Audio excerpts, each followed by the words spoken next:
Good morning, everybody, and welcome to the Built Heritage Committee meeting of February 13th, 2024. I'd like to call the members to order. This hybrid meeting is being facilitated through Zoom and is being held on the traditional territory of the Algonquin Anishinaabe Nation, the original custodians of the unceded land in which the city of Ottawa is located. We extend our respect to all First Nations, Inuit, and Métis peoples for their valuable past and present contributions to this land. Since this committee meeting is being streamed live on the Ottawa City Council YouTube channel, I'd like to remind participants to please keep your microphones muted until I call upon you to speak. For those participating here in the committee room, please use the microphone in front of you and keep your computer muted. I will provide each committee member with the opportunity to ask questions or comment on each item in the order in which they raise their hand on Zoom. For panelists, the raise hand option is found at the bottom of the participants list. For those calling in, press star 9 to raise your hand. The committee coordinator and I will be watching for those cues. Members are also reminded to submit any motions, visual supports, or declarations of interest in writing to the coordinator at their earliest opportunity. Although the deadlines have passed for residents to register to speak and provide written submissions to this committee, written submissions to council can still be entertained. If you have technical difficulties signing into the meeting, you can contact the committee coordinator. A reminder that if participants are having technical issues with their Zoom connection, they may call in using the backup telephone number provided by the coordinator. I have received regrets from Member Dote. Before we proceed, I'll ask the committee coordinator to do a roll call of all members. Councillor Kelly. Present. Member Dote, Member Quinn. Present. Councillor Troster. Here. Member Madigan. Here. Councillor Leeper. Good morning. Member Legault. Present. Vice Chair Plount. Ici. Chair King. Here. We have quorum, Chair. Thank you so much. Are there any declarations of interest? Seeing none, are the minutes noted on the agenda confirmed for Tuesday, January 16th? Confirmed. Confirmed. Thank you.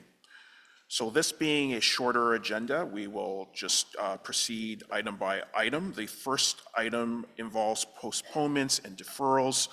Update to the designation of the Ottawa Waterworks Complex under Part 4 of the Ontario Heritage Act. There is a presentation if needed, and we did receive correspondence submitted from the clerk's office. Is there a desire with the committee to have a presentation on this item? I don't see a desire to have a presentation on this specific item. We do have a registered speaker, David Fleming, on behalf of Heritage Ottawa. We also received correspondence on this item. If this item is carried, does Heritage Ottawa need to provide a delegation?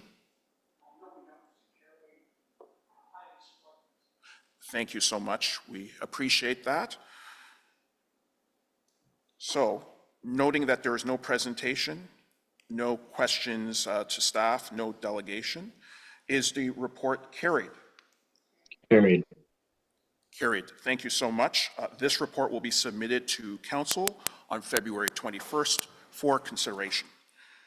We now move into presentations. We have a presentation scheduled for the Heritage Watch List update. We will need a waiver of the rules of procedure in order to proceed, so I will ask Vice Chair Plant to move that motion.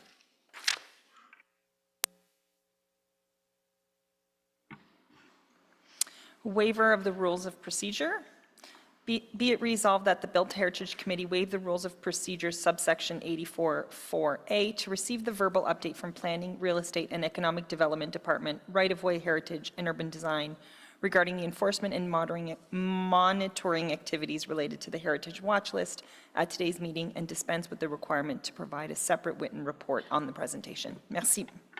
Thank you. Is the motion approved? Approved. Thank you. So now we can move ahead with the presentation from staff.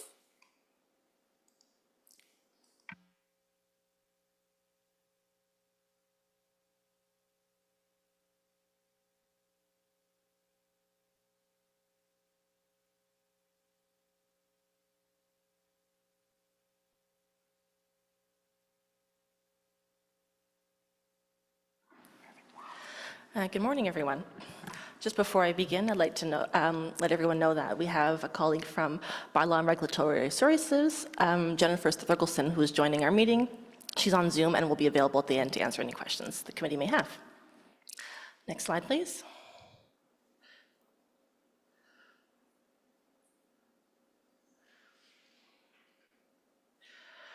The presentation today will be an overview of the Heritage Watch List, including its background for members of the committee who may not be familiar with its creation.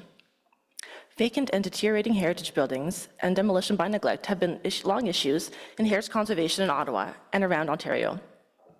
The issue puts significant pieces of the city's built heritage at risk, creates issues for neighbors, and also broader public safety issues. Heritage planning staff worked with bylaw staff in 2013 on the vacant building strategy.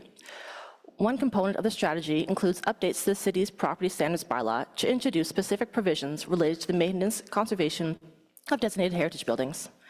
There are also provisions related to vacant heritage buildings. After the new property standards bylaw came into effect and in force, heritage staff worked with bylaw on property standards issues related to heritage buildings, but this was on an ad hoc basis. I'll get into the property standards bylaw a little bit more in a few slides. In 2016, the former mayor created the Heritage Matters Task Force, which was intended to put a focus on issues of demolition by neglect and vacant heritage buildings. The task force met 1 to 2 times per year and received updates from city staff on various heritage issues. The task force was responsible for increases to the Heritage Grant Program, and also for the creation of the Community Improvement Program for heritage buildings, which offers an incentive program for property owners to develop their heritage properties. Through the creation of the task force, the Heritage Watch List was formalized in 2016 after several years of collaboration between staff on vacant heritage buildings. The work of the task force is now complete, but staff and several groups continue to work collaboratively to monitor at-risk heritage properties and encourage owners to rehabilitate and occupy these buildings. The watch list is a collaboration between heritage planning, building code services, and bylaw and regulatory services staff to monitor vacant buildings, damaged and at-risk buildings in a systematic way. Next slide. Properties are identified by complaint or by city staff and must be designated under Part 4 or Part 5 of the Ontario Heritage Act. Properties listed on the city's heritage register are not added to the watch list. The team has developed an internal process for adding and removing properties from the list. Heritage staff conduct site visits to confirm the property is vacant or threatened and warrants monitoring through the Heritage Watch List. Staff then work with the assigned property standards officer to identify areas of concern and heritage attributes. The officer then generally will conduct a site visit to work with the heritage staff on orders as required. The internal team and the ward council are notified of the addition to the property to the Heritage Watch List. Once the property owner has been contacted, the local community association is notified and that the property has been added. And finally, the property, address, and photo are added to the city's website. In terms of removal from the list, for vacant buildings, when the building is renovated and compliant with the property standards bylaw and occupied, or if the building has been demolished. For occupied properties, the property is removed when the property standards issues are related to the property are resolved and the property is in compliance with the property standards bylaw. The bylaw officer and heritage planner confer prior to the removal of the property from the list, and properties are only removed when it meets one of the criteria above. The internal and external stakeholders, including the ward councillor, are notified when a property is removed from the list. Since our last presentation to committee in 2022, 9 buildings have been removed due to occupancy or demolition.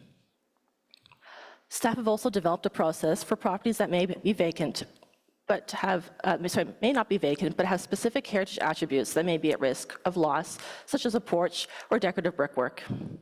The goal of this process is to work with property owners to help them understand the importance of maintenance of the heritage attributes and discuss options for the Heritage Grant Program and to run for preservation. If this approach is unsuccessful, heritage staff may work with bylaw staff to issue an order under the property standards bylaw as required. Next slide.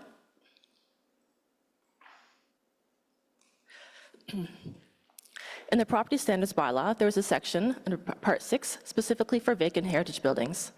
These provisions require that an owner of a designated building maintain, preserve, and protect the heritage attributes so as to maintain the heritage character, visual and structural integrity of the building or structure, and also to maintain the property and the components of the property that hold up, support, or protect the heritage attributes in a manner that will ensure the protection and preservation of the heritage attributes. Further to these, there are also standards for repair and replacement of heritage attributes. Next slide. For vacant heritage buildings, there are also provisions that state that the owner shall protect the building and property against fire, the risk of fire, storm, neglect, and intentional damage or damage caused by others by effectively preventing the entrance of it to animals, unauthorized persons, and by closing on securing all the openings. Where properties are deemed to not follow the above requirements, an order to comply may be issued. Next slide.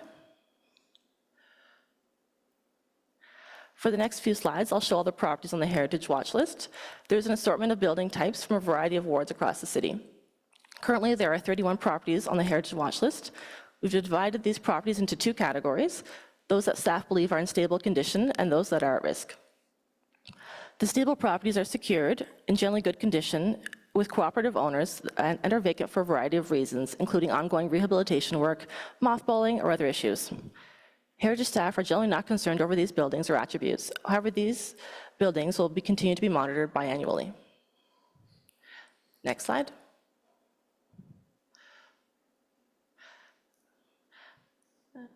Next slide again. These properties are considered to be at risk for demolition by neglect or further loss of heritage fabric. There are a varying state of deterioration, and staff have more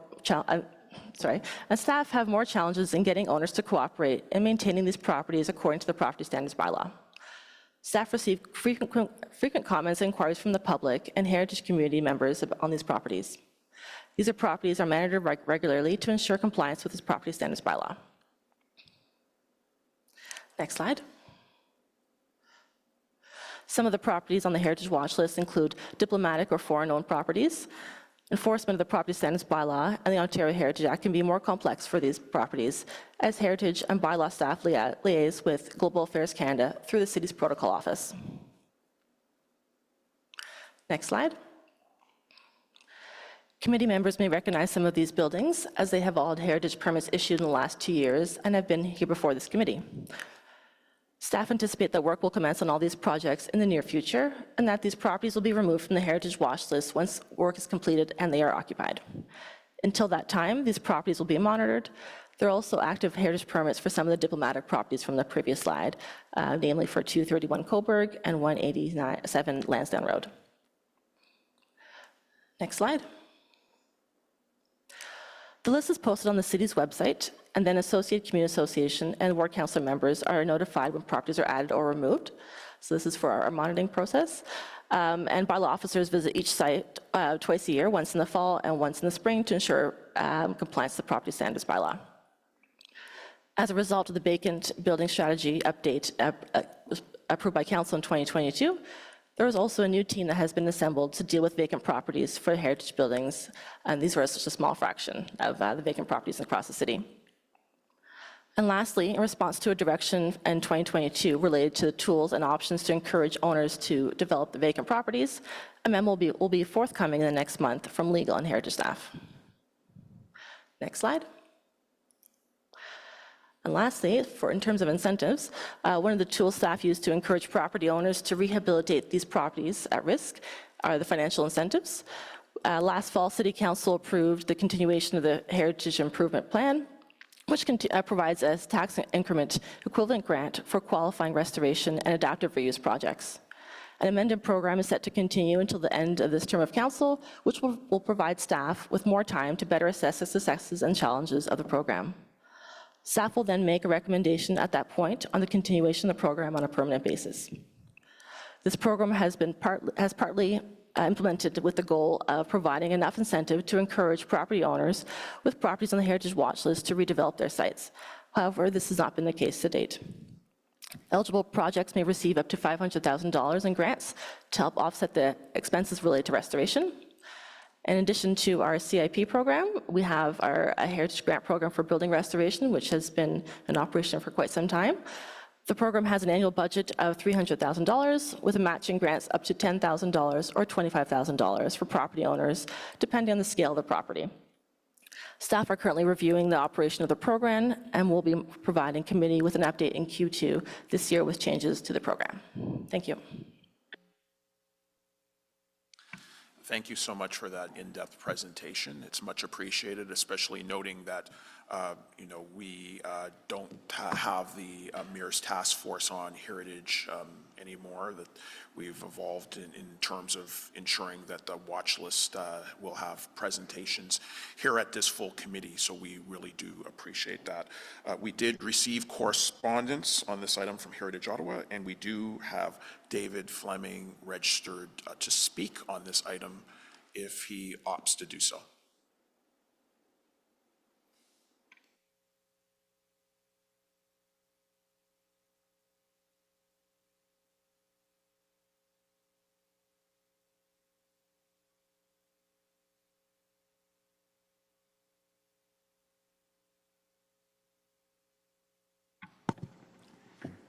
Thank you, Mr. Chairman, and thank you, staff, for the report. In light of the recent losses of 2 properties on the Heritage Watch list, it is essential that more attention be given to the listed properties that will be included in today's staff report. The establishment of the watch list was a direct result of the work of the Mayor's Heritage Matters Task Force established in 2016. The task force was seen to be a way to more closely monitor heritage buildings at risk, to lead to faster enforcement of matters under the Building Code, Property Standards Bylaw, and the Ontario Heritage Act. The task force, chaired by the Mayor, included senior members of city departments that normally deal with the matters noted above. Representatives of Heritage Ottawa, Chukopo, now Capital Heritage Connection, and the Built Heritage Subcommittee, now the Built Heritage Committee, were also active participants in these meetings. Under the auspices of the task force, the city conducted a Property Standards Bylaw review in 2017. It began work on compiling a heritage register, abolished tax breaks to owners of vacant buildings, and developed a regular inspection protocol for properties on the Heritage Watch list. Heritage planning staff were instructed to study best practices of other municipalities in offering financial incentives for owners to preserve heritage buildings, which resulted in the establishment of the Heritage Community Improvement Plan grant program and a substantial increase in funding for heritage improvement grants. Following the last municipal election, we were informed that the task force had been disbanded and that matters normally considered by it would now be the purview of the Built Heritage Committee. This is unfortunate.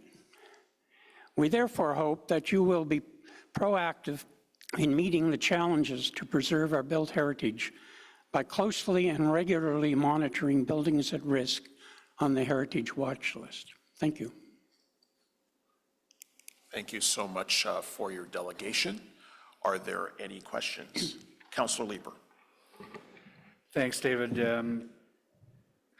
Closely and proactively monitoring properties that are on the watch list as an activity that the Built Heritage Committee would undertake.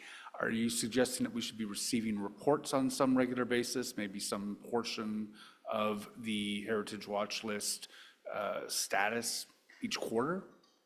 I think that would be a good idea. When I was a member of the task force, and as Ashley said, they met usually once or twice a year, but we would be given updates about those.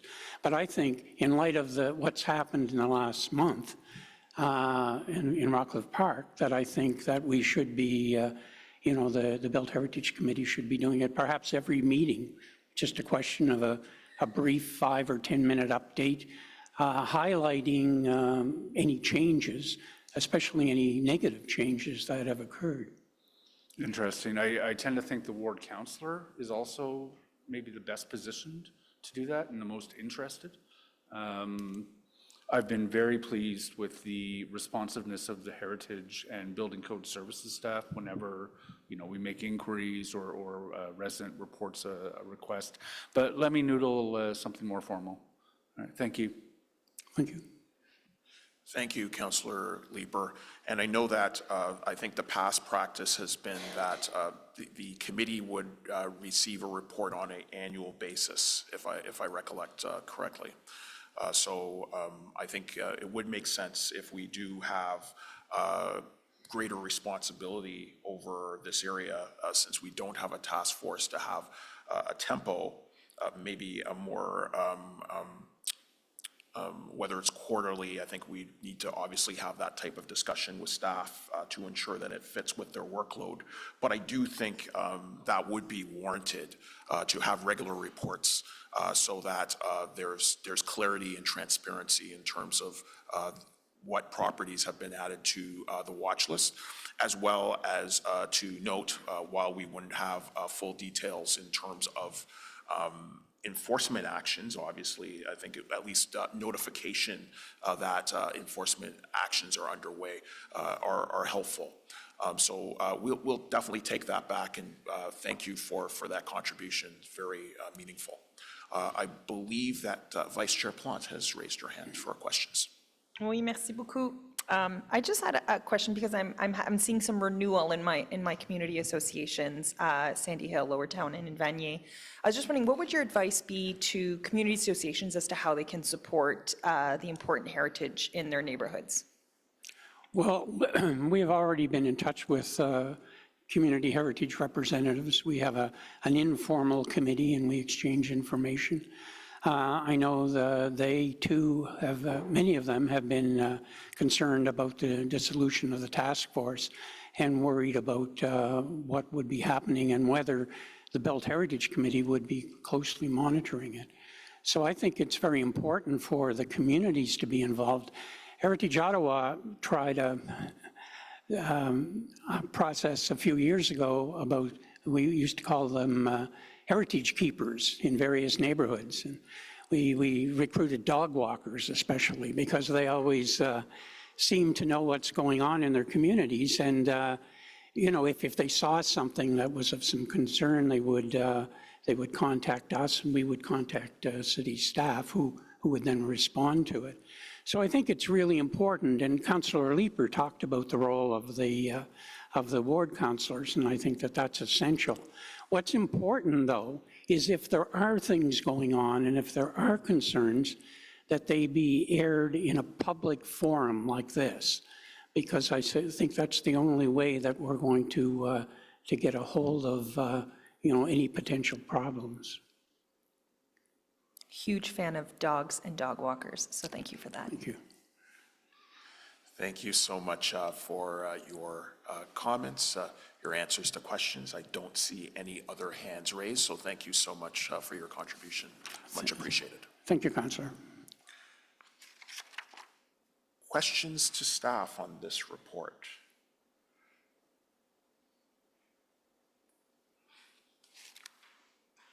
And I don't see any raised hands. I do just have a follow-on question from one of the previous reports on the Heritage Watch List that did come back to, at the time, I suppose, subcommittee. It did note that there was going to be some work on an enforcement strategy. I know that you touched on that. And the report literally did say that heritage planning staff would be developing an internal enforcement strategy for issues under the Ontario Heritage Act in 2022 at the time. The strategy would be intended to complement the Heritage Watch List, the Heritage Attributes at Risk procedure, and other initiatives outlined above. I was just wondering if you could speak to the work that has been undertaken from 2022 on. I think that there have been a number of items that have been looked at and implemented. So I was just wondering if you could talk to that, and not just specific to heritage planning, but I know that you're working with others in bylaw enforcement as well. Thank you, Mr. Chair. The enforcement procedure that's referred to in that report was related to a new enforcement officer that our service area, so right-of-way, heritage, and urban design, now has in place. And so that enforcement officer is not working directly in the heritage planning group, but in an adjacent group. And one of the things that they're working on for heritage is enforcement under the Heritage Act of things like work without a heritage permit. So things that are not related to the property standards bylaw, things that are related to the Heritage Act. So if somebody makes changes to their heritage property and they haven't received a permit either from the staff process or from this committee and council, dealing with the enforcement procedures under the Heritage Act for that. And then we also, as Ashley mentioned in her presentation, have a new group within the Bylaw and Regulatory Services branch dealing with vacant properties and property standards issues. So we are now, and we always have been meeting regularly with our colleagues in Bylaw and Building Code Services on probably a twice a year, maybe 4 times a year basis, to go over all of the properties on the watch list. So staff are very much, working on these properties on a regular basis and reviewing what's going on them on a regular basis. One of the challenges, of course, is that things can move very slowly. When there is a property standards order issued, for instance, there's an appeal process, there's a court process. Things can, and particularly during COVID, things moved very, very slowly. So I think we're seeing a bit more speed happening there now, but we are still kind of ironing out the process now that we have a new team in place in Bylaw and Regulatory Services. We're kind of reinvigorating that process again. Ashley's been working very closely with them, and we will be continuing to have those regular meetings for the watch list properties, and then for the other enforcement, we have somebody kind of in-house within the planning department to assist us with that. I appreciate those comments. I think we have seen an acceleration in terms of the reviews of properties. We know that there has been greater investment in enforcement, and that in conjunction with a higher fine schedule ideally should start to put some enhancements in terms of the legislative and enforcement tools that we have that we can deploy as a city. I think that's very important to note, that there has been some work to ensure that we start to really address the challenge of demolition by neglect. So I really thank you for that work. I think that's not always understood, the changes that have been made both legislatively and internally, and the fact that more resources are being applied to that. And I think one of the takeaways from this meeting is looking at the frequency of reporting back to the Heritage Committee in the absence of a task force. So I appreciate your work there, and I believe that Vice Chair Plante has one more question for you. Sort of question/comment. So this actually came in discussion with the member of provincial parliament that Chair King and I share, because we are looking at sort of making a wish list to the provincial government in terms of problematic addresses, which is an issue not just for heritage, but in some parts of my ward. And one of the things we found out is that Ottawa only has one dedicated justice of the peace to deal with things like fine enforcement and when there is demolitions. And so it takes forever even to get that sort of judicial go-ahead to get some things off the ground. And Ottawa should, for its population size, have 4 justices of the peace, and now we only have 1. So there is some advocacy, I think, that needs to be done at the provincial level to ensure that we do have the proper tools in our toolbox. So if you guys ever want to have a chat about that, happy to bring Chair King in as well, and we can make them a nice little Christmas list and hopefully get the funding and even the manpower that we need to keep our buildings and our community strong. So thank you so much. I appreciate those comments, Vice Chair Plante. We're always interested in looking at advocacy with the provincial government around greater resources, and even advocacy around better legislative framework for heritage, which I think we're going to look at next. So thank you so much for those comments. I don't see any other raised hands. So is this presentation received? Oh, Oh, sorry, I didn't see your hand. Yes, absolutely. Member Madigan, sorry. Just following on to some of the comments here, I may perhaps address more to the member. Is there any way to streamline the bureaucracy to get speedier reviews and approvals? Is this something to pop up to the provincial level? And as since the government is very keen on streamlining and removing regulation, is there something we can remove in that process to make it much quicker, still being fair, of course, to get to a decision? But it seems like there is a constant theme here about there's slowness here that affects the preservation of heritage, but also affects the approval of projects at the same time. So if that's something as well that could be added to the list of to do. Thank you. I'm assuming that's a comment rather than a question to staff.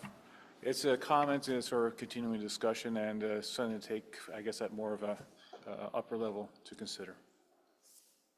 Excellent. Appreciate those comments. I don't see any other raised hands. So is the report received? Received. Thank you so much. Thank you, staff, for the report. The next item is under planning, or the next set of items is under planning, real estate, and economic development. The next presentation is on Bill 23, implementation of changes to the Ontario Heritage Act, Heritage Registrar Removal Report number 1. And I'll ask staff to provide a presentation.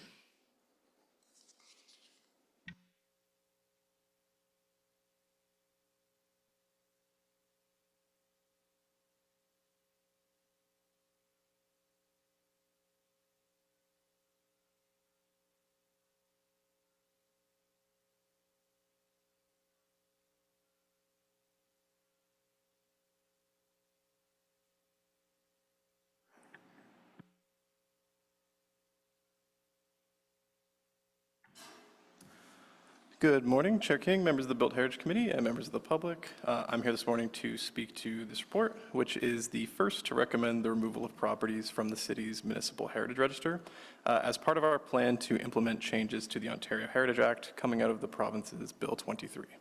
And next slide, please.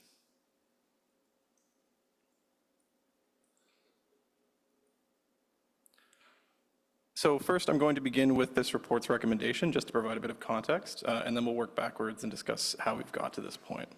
So this report recommends that the Built Heritage Committee recommend Council to remove reference to 465 properties currently listed on the city's municipal heritage register as non-designated properties.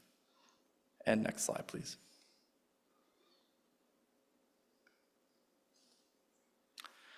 So why are we doing this? So to start answering that, I'll provide a quick refresher on Bill 23 and some of the changes that came into effect last year. Bill 23 changed significantly how municipal heritage registers operated. Previously, a listed non-designated property could be listed on a heritage register indefinitely. This listing didn't apply any restrictions to alterations, unlike a designation, but it does require that a property owner who wants to demolish their property must provide the city with 60 days notice. This provided interim demolition protection to listed properties across the city. So following direction from previous provincial governments, the City of Ottawa had expanded the register to include approximately 4,600 listed non-designated properties through projects like the Heritage Inventory Project. Bill 23 was a major shift in direction. Now a property can only be listed on a heritage register for a maximum of 2 years. So for properties that were listed on a register before January 1st, 2023, the date that Bill 23 came into force, the deadline for removal is January 1st, 2025. And this deadline applies to the majority of Ottawa's listed properties.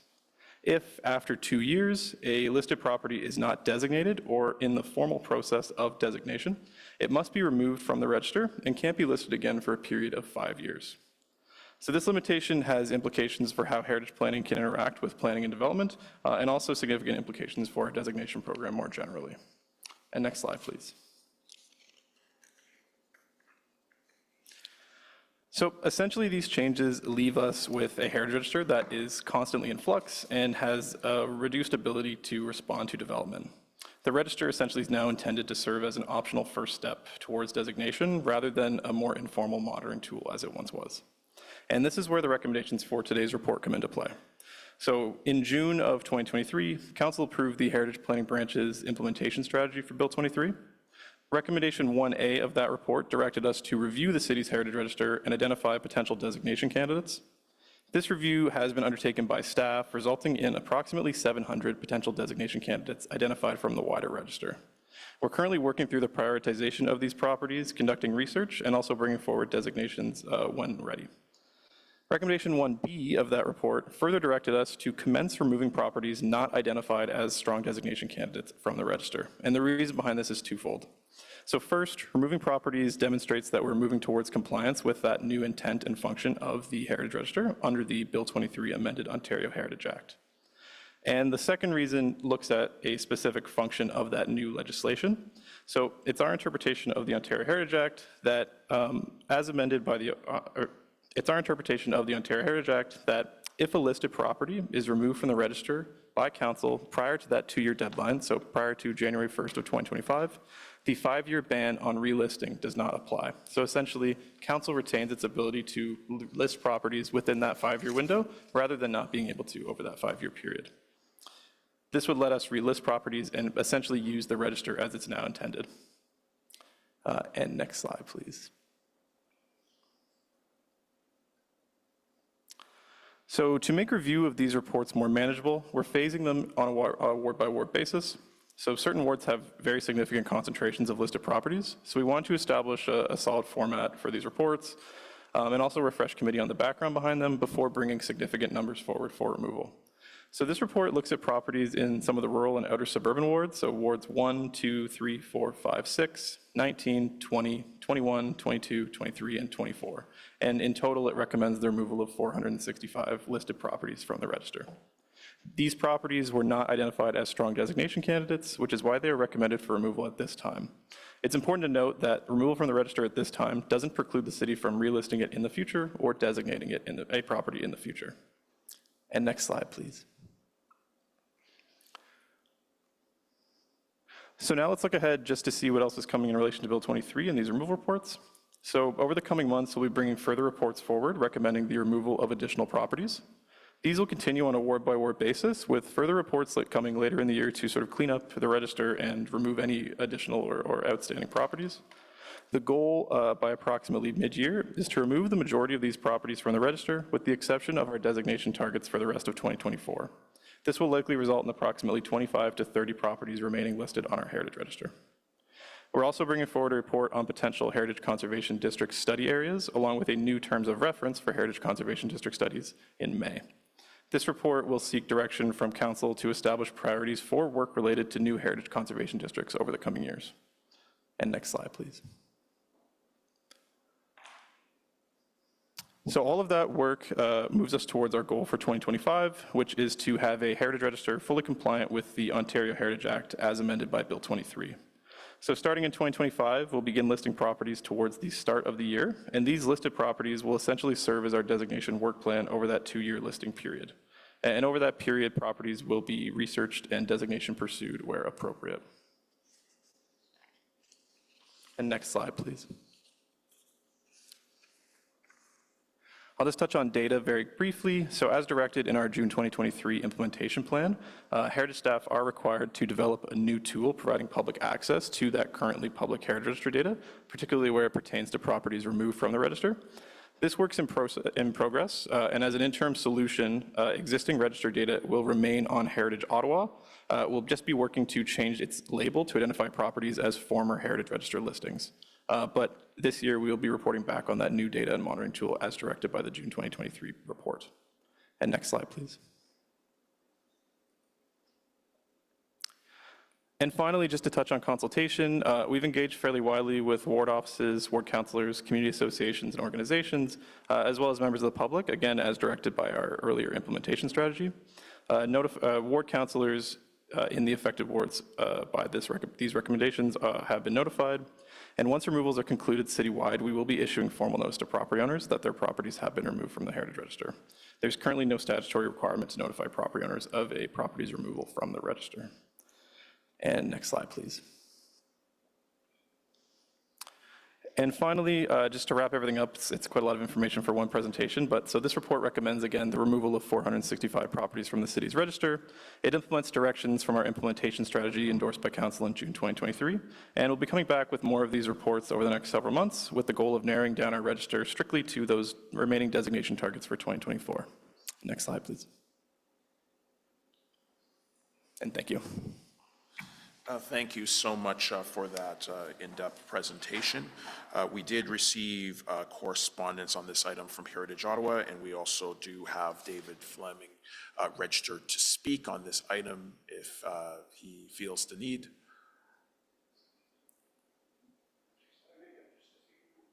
Absolutely.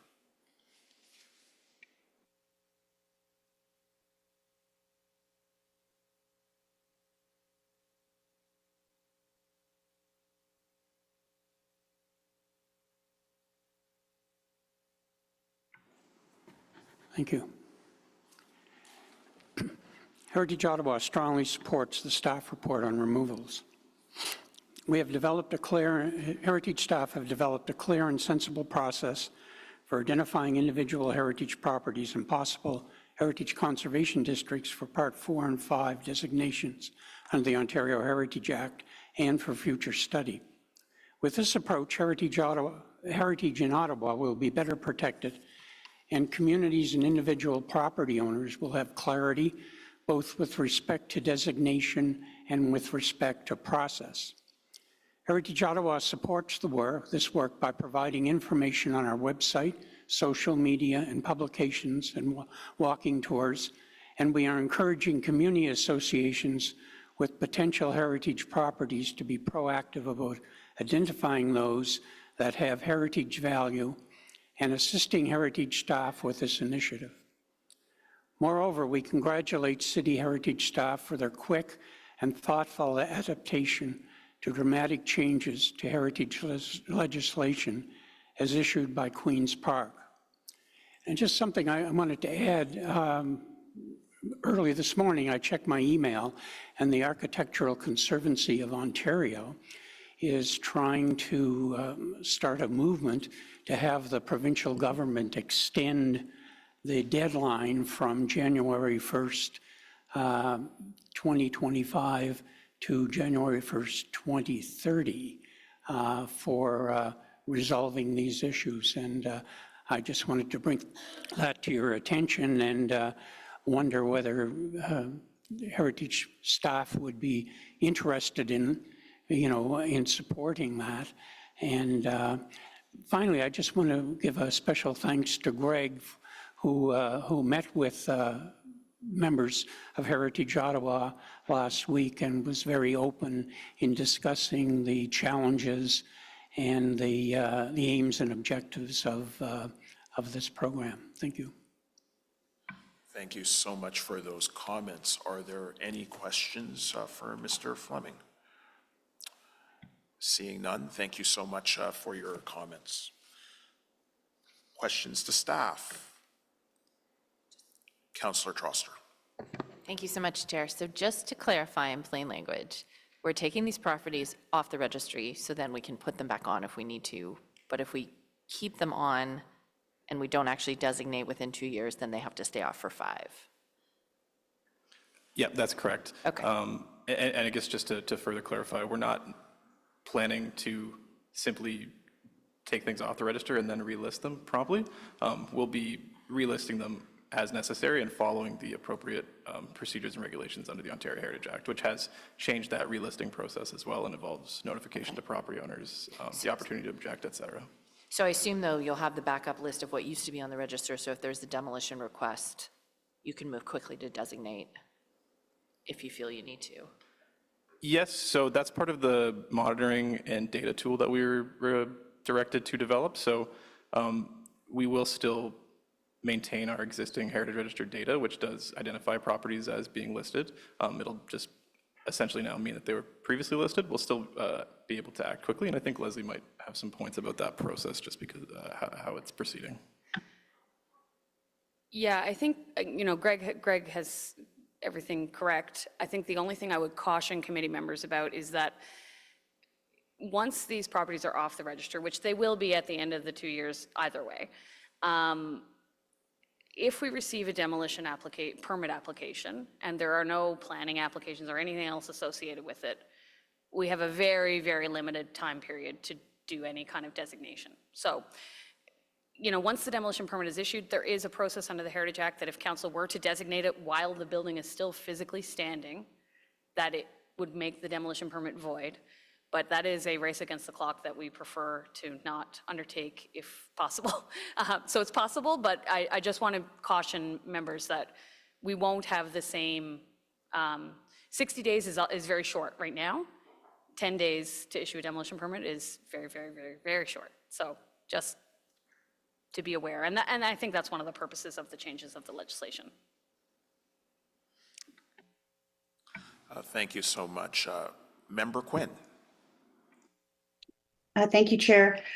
This is a question, Greg, I noticed in the report you identified the wards that had been reviewed, and I'm asking, and it may have been in the report and I may have missed it, you're doing this review ward by ward. Can you just elaborate on that a little bit for me, please? For sure. Through the chair, so the Heritage Register, there are a number of significant concentrations in different wards throughout the city.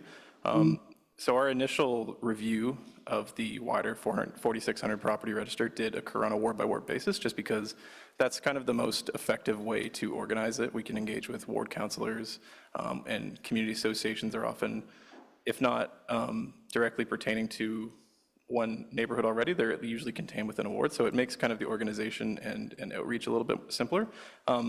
But essentially, we wanted to start with this smaller crop just because we wanted to figure out the format, give an opportunity to refresh committee and talk about the specifics of the legislation and sort of what's led to this before we start bringing some of those more significant concentrations of properties forward. So we looked at sort of this outer ring just because it represented overall a fairly small percentage of those registered properties, and the numbers of properties addressed per ward will continue to go up just kind of as we move towards the core of the city. That makes complete sense. Thank you for clarifying that. Good planning. Thank you. Thank you, Member Quinn. Councillor Leeper. Thank you. It has been rare, obviously, but we have been able to use the notification period from the Heritage Watch List, or sorry, the Heritage Registry to quickly designate sensitive properties. What would be the mechanism for communities to bring heritage staff's attention to potential applications where we might lose a property of interest? So, the sale of a property is often the trigger for the community to become concerned that an important building may be lost. We don't have the notification period anymore. Demolition permit applications are not a public thing. How can the community engage with the city to ensure that you're aware of the potential loss of interest in properties? I think, honestly, we get a lot of these sort of, let's call them tips now, from people who maybe know that a property is sold, or it often comes up through the sale process. We'll get a call from a realtor or something, and so we kind of get this idea that, okay, we should keep this one in the back of our heads. So, of course, members of the public, community associations, ward offices can always contact us and just say, just a heads up, we've heard something's happening here. I mean, I think through the development of this monitoring tool as well, our hope is to remain aware when, say, there's a pre-consultation application or pre-application consultation for a planning application as well, so we can sort of make sure that we're at least aware of what's happening in order to try to move forward quickly.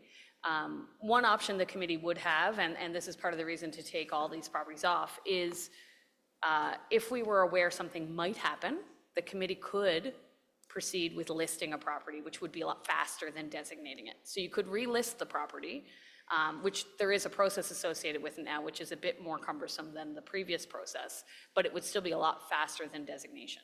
Yeah. So that could be an option where we know something might be coming. There might be a planning application or there might not. a report could be brought forward to the committee, or a motion could be put forward at committee to list a property on the register. And that would then give us that 60 days, sorry. That's really interesting. Good. Because our hope, of course, is that we have fewer planning applications moving forward once we do the comprehensive zoning bylaw review with the reduction in the threshold for site plan review. The hope is that we'll have as-of-right zoning for a lot more dwellings in the city. So that's one fewer opportunities for this committee and for staff to weigh in. So good. Okay, thank you. Thank you, Councillor Leeper. Appreciate the questions. Member Madigan, I caught you this time. Good question. Is there sort of a limit of how many applications for designation can be considered and reviewed in the course of a year? And probably the second question, is there a priority, or is it basically first come, first reviewed?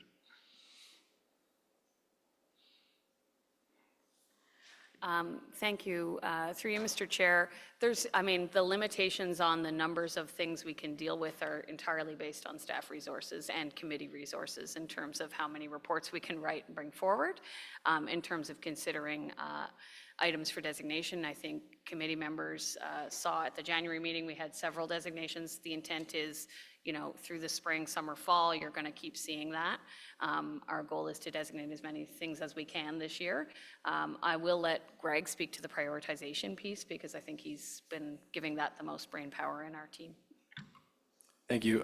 So in terms of prioritization, our June 2023 implementation strategy did direct us to use a set of criteria to help organize our designation candidates that were identified through the register review. So that involved risk, geography, and attention towards opportunities to advance equity or diversity in our designation program, and then also design. In terms of actual designation requests coming in from members of the public, this year we've been primarily directing members of the public to participate in the actual Bill 23 review process to help us further kind of organize and orient those priorities.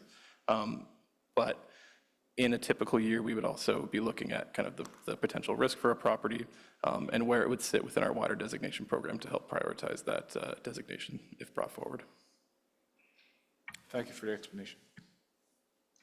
And thank you for that question. Are there any more questions to staff on this item? I don't see any hands raised, so I just simply want to take this opportunity really to thank Greg, to thank Leslie, to thank the rest of Heritage Planning staff for such an agile response to the changes to the Ontario Heritage Act. I mean, this report before us removes 465 properties, and we know that this is the first of several reports. So we appreciate the ongoing work that you'll be undertaking to remove the majority of the 4,600 non-designated properties that are listed on the Municipal Heritage Registrar. We recognize the fact that we're creatures of the province. There has been changes to the legislation. I would hazard to say that many around this table are not pleased with the changes that have been made to the Heritage Act, but we have to be responsive and at the same time find a balance to ensure the preservation, the best strategy for the preservation of properties on the registry and those that are designated. And I do believe that staff is undertaken a lot of work towards that end. So I really just want to thank you for the hard work, for the report that is before us, and is the report that is before us carried? Carried. Thank you so much. This report will be submitted to Council on February 21st for consideration. The next item before us is an application for new construction at 235 Mariposa Avenue. I understand that there is a technical amendment to be moved by Councillor Troster. Thank you, Chair.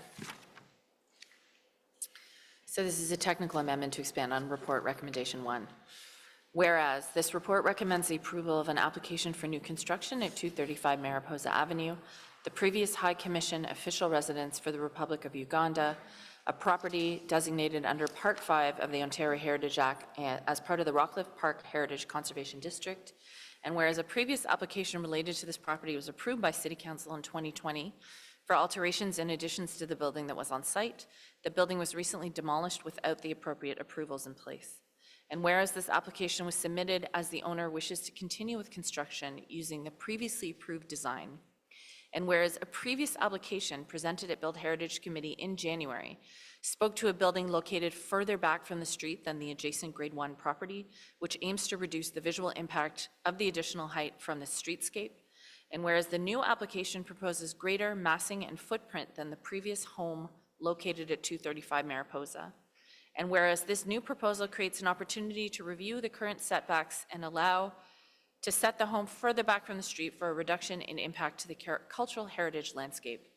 Therefore, be it resolved that Report Recommendation 1 be amended to read as follows.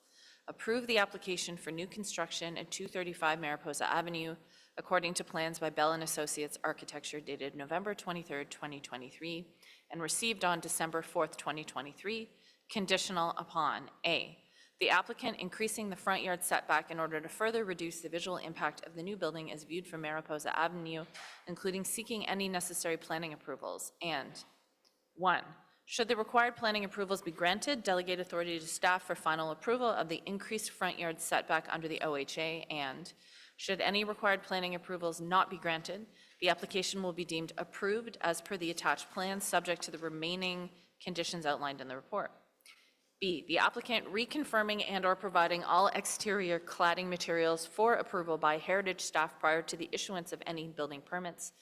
C, prior to the issuance of the building permit, 1, the applicant and their general contractor meeting with heritage and building code staff to review the approved plans, details of the approval, and agreeing to provide a copy of the approved heritage permit to all subcontractors, including posting a copy on site. And 2, the applicant submitting a construction schedule to the satisfaction of staff in heritage, planning, and building code services. Thank you. Thank you so much, Councillor Troster, for introducing that motion. Now to the presentation from staff.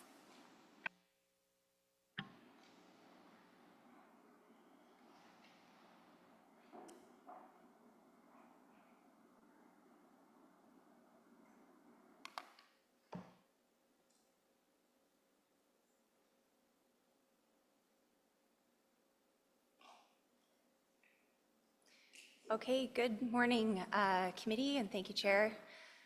So this item relates to the property at 235 Mariposa Avenue, which is the former official residence for the High Commission of the Republic of Uganda. If we go to the next slide, and I'll go through these first couple a bit quickly here.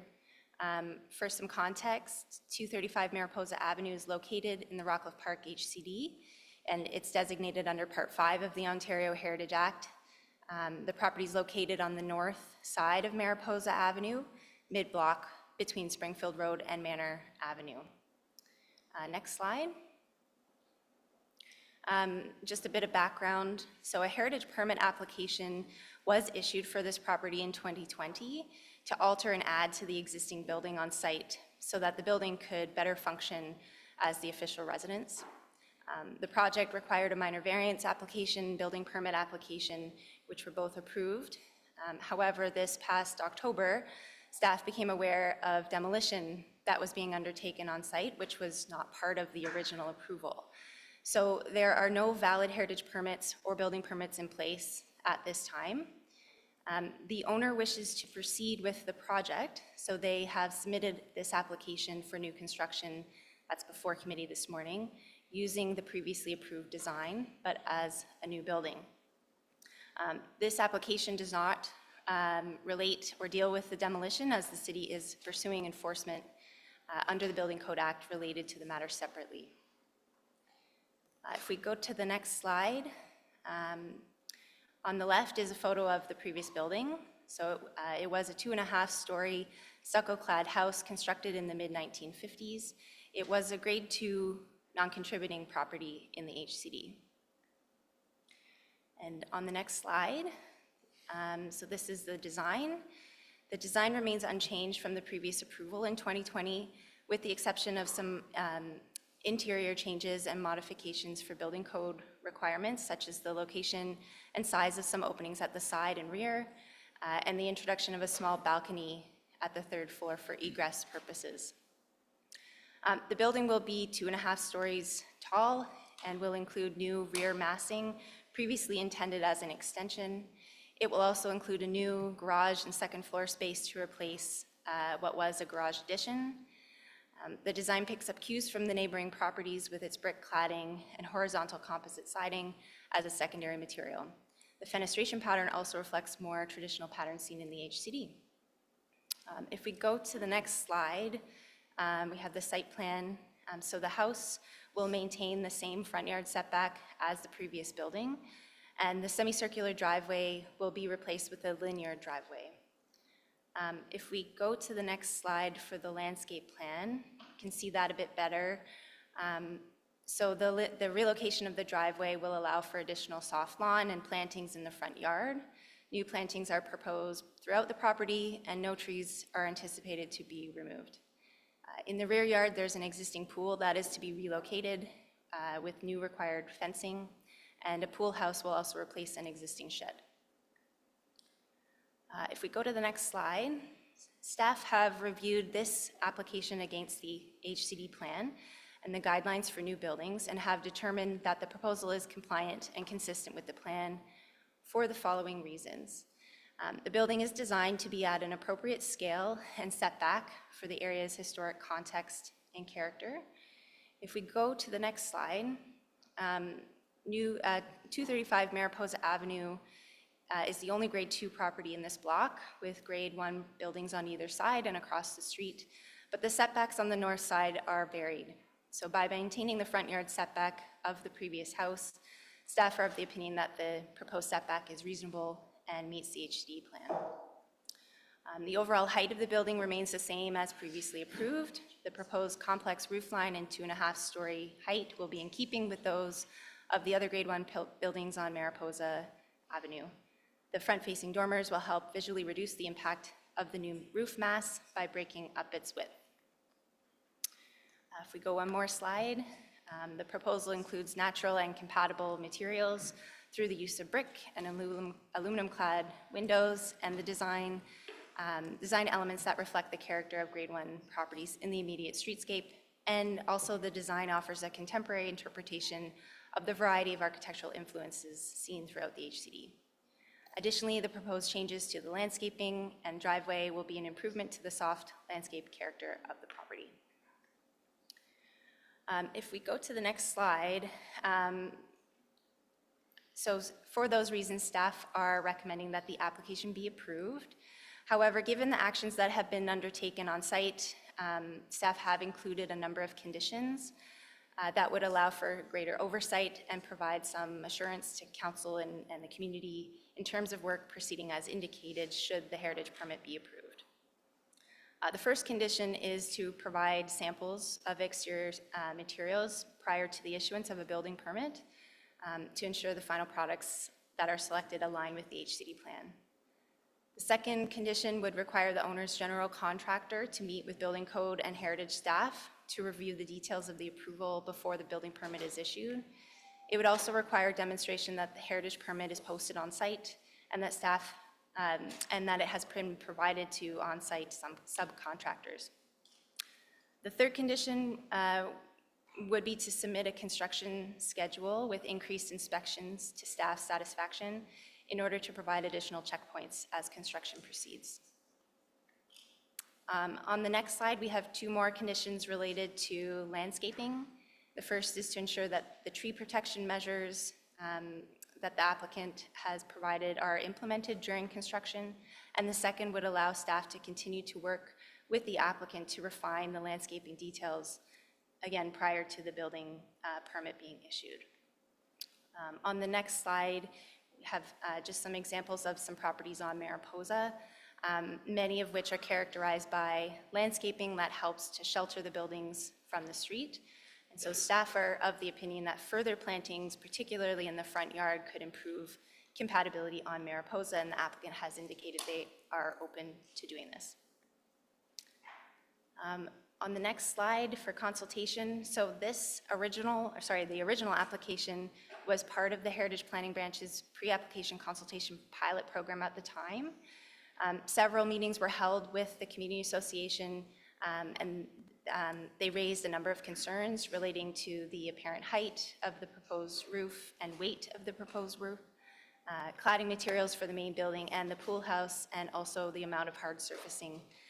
The applicant did make changes in response by reducing the size of the pool house, modifications to the cladding of the pool house and the main house from cultured stone to brick, and also made efforts to reduce hard surfacing throughout the property.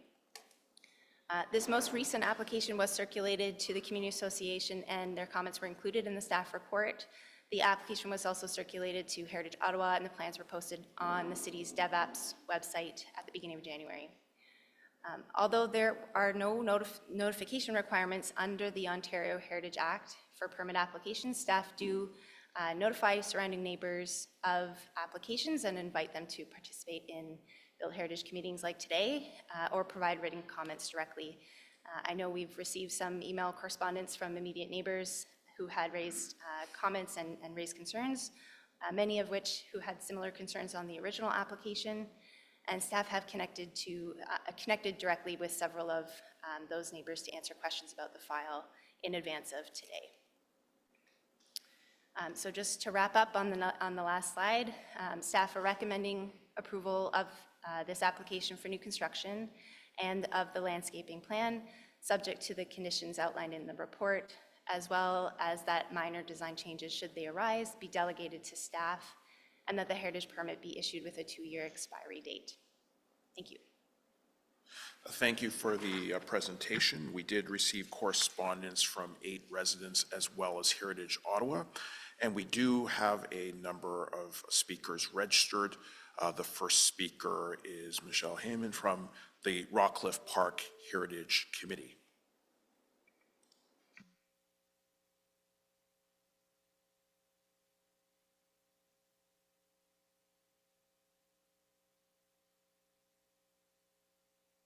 And just activate your mic, please. Thanks. Hi. As Councillor King just said, my name is Michelle Heyman, and I am the chair of the Rockcliffe Park Residents Association's Heritage Committee. As with the last application, the RPRA Heritage Committee does not support this application. Previously, this application was approved by the city using guidelines from the additions and alterations section. Now, due to the unlawful demolition, the application must be evaluated under new construction, section 7.4.2 of the Heritage Conservation District bylaw. It is extremely important to note that this is not a punishment. It is the result of the application now starting from a vacant lot. The circumstances have changed due to the demolition of this property. Therefore, it is not appropriate to automatically approve this application simply because the last one was approved. We question why this application is being considered before knowing the outcome of the enforcement actions under the Ontario Building Code. This application should not be rushed through, especially given the illegal circumstances that have necessitated a new application. We believe that Heritage staff are under enormous pressure from the applicant to expedite approval without the proper consideration for the changed circumstances.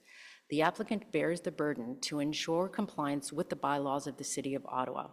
As a consequence, they must take the time to cooperate and fulfill these requirements, even if this means more delay in starting construction. The RPRA Heritage Committee understands the plan is not prescriptive. The plan, however, does give clear direction as to what should happen with new construction. Under section 7.4.2.3 of the plan, the height and mass, siting and materials of the new building must be compatible with the grade 1 buildings in the associated streetscape. There are 7 grade 1 homes surrounding 235 Mariposa. Slide 1, the red outline shows the height and depth of the original home as compared to the proposed home. As you can see, the proposed house is massive. With 8 bedrooms and 11 bathrooms, the gross floor area nearly doubles, and an entire floor is added from a 2-story to visually read as a 3-story by increasing the height by 2.57 meters. The proposed design stretches beyond the side yard setbacks, requiring a minor variance.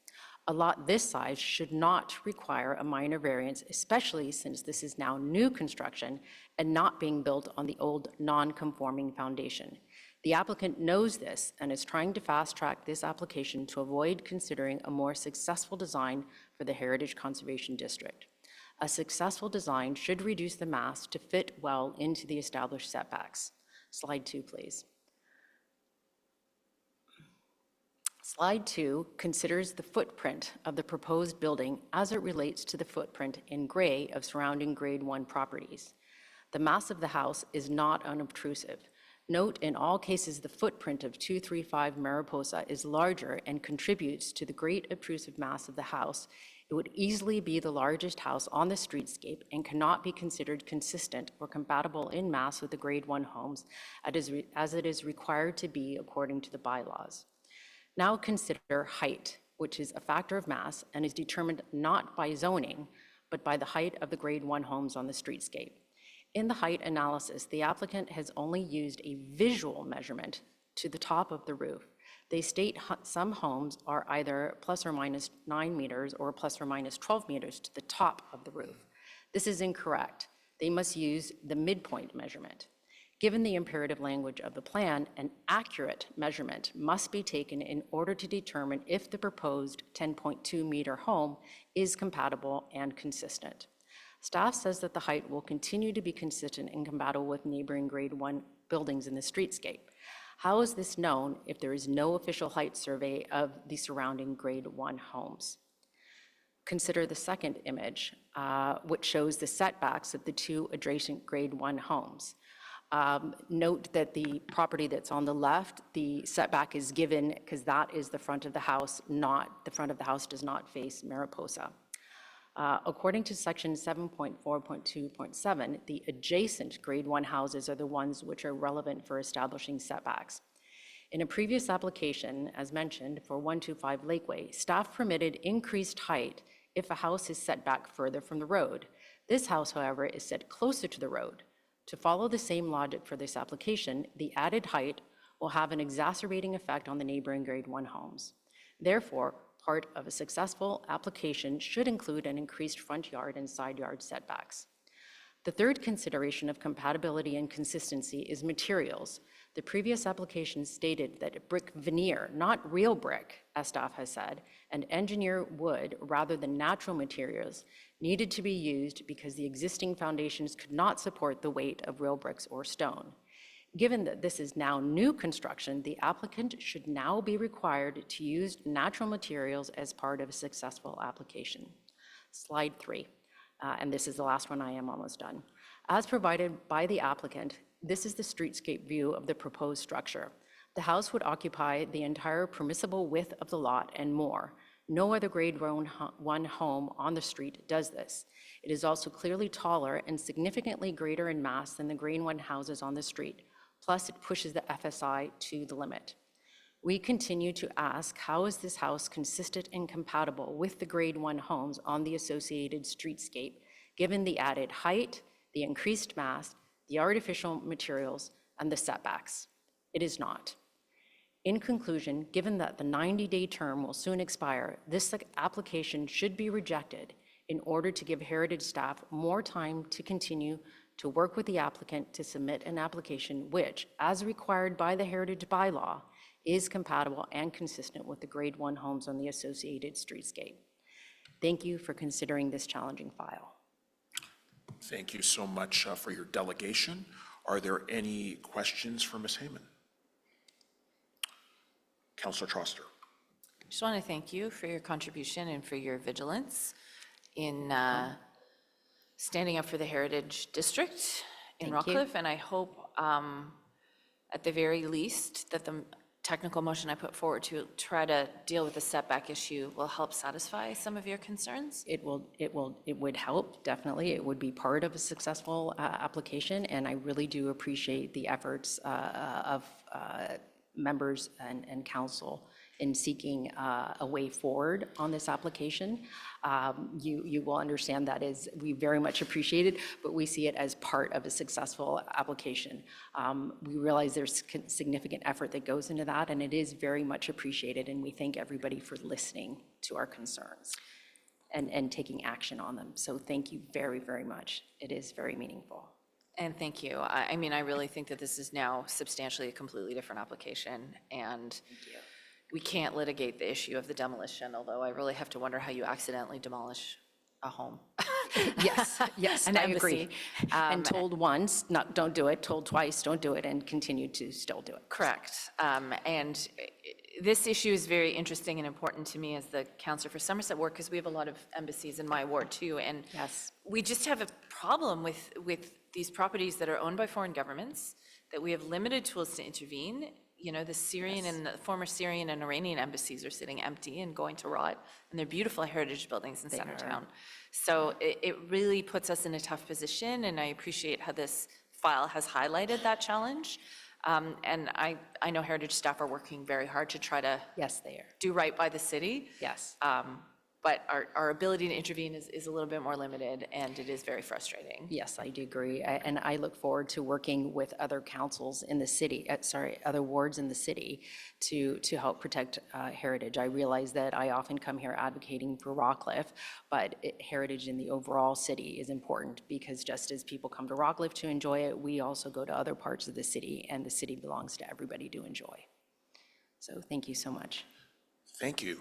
Vice Chair Plant. I'm not sure if this question can be answered right away, but do we have sort of a breakdown of where most embassies are? I know I have a lot in Rideau-Vanier as well, but do we have a breakdown of where they're located versus where the ambassador residences are located? I'm just wondering if they're spreading out a bit, like if they're going into I know there's some in the Westboro area, or if they're even going further out in the city, or are they still sort of concentrated downtown? And Vice Chair Plant, to be fair to our delegate, that might be a question better suited for staff. I mean, can tell you there's a number of residences. I can tell you there are a number of residences in Rockcliffe that are embassy related, and unfortunately, we do have more embassy owned properties that we will be talking to staff about adding to the Heritage Watch list. And I apologize for the wrong intervention there. I was just wondering if there was a list. Do you have a question for me? No, I'm sure you have a list, but yes, okay. And thank you for that. I can appreciate how frustrating it is as well. We have the same situation in my area. Thank you. Okay. Thank you. Member Legault.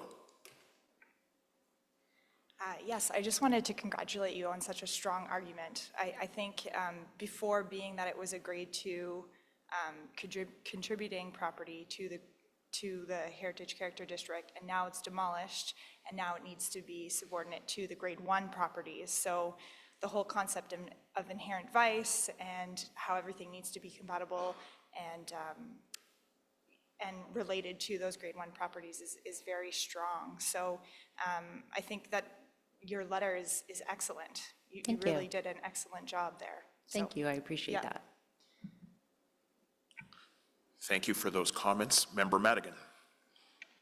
Thank you, Chair. I appreciate your letter, and it raised questions about the application that seemed to be issues that were thought to be resolved in the original approval. But obviously, there seems to be things that are open to question still. The amendment that's proposed by the member here would open the process again for consultation. Would that be an opportunity to get your questions raised and considered again? Yes, it definitely would. We would very much appreciate that. It is important. I was speaking very quickly, so I'm sorry if it didn't come through that we didn't actually support this application when it originally came through. Built Heritage Subcommittee at the time, and we had the same concerns. Nonetheless, it was approved. So we have, as staff did state, we have continued to express those concerns all along this time around. This application was submitted very quickly after the unlawful demolition. So there wasn't, this time around, we were able to have some conversations, but there was certainly no pre-consultation with the applicant that took place to voice our concerns. We shared them through staff, and this is our opportunity now to share them with the applicant. Good. It sounds like there might be an opportunity, if it goes and be open again, to have the comments and observations considered again. It would be very helpful to do that because, as I said previously, this is a new construction. So that means things like the foundation, it was very much tied to the previous foundation, and therefore, for example, that minor variance was already existing there because it was a non-complying property. So, therefore, it is the proposed design builds upon that. But now that a new foundation has to be poured, we have an opportunity, especially on such a large property, to go back and look at this design and make sure that it is more compliant and more consistent with the heritage plan. As I said, the lot is enormous, and there should be a way for the residents to expand. I understand they want to expand the diplomatic residence, but there should be a way to do it that is more respectful in terms of the height, the mass, the setback, and the materials. Thank you very much. Thank you. Thank you for those questions. Member Madigan, I don't see any other hands raised, so thank you so much for your delegation. Thank you. The next person on the speakers list is Susan Peterson of the Rockcliffe Park Residents Association.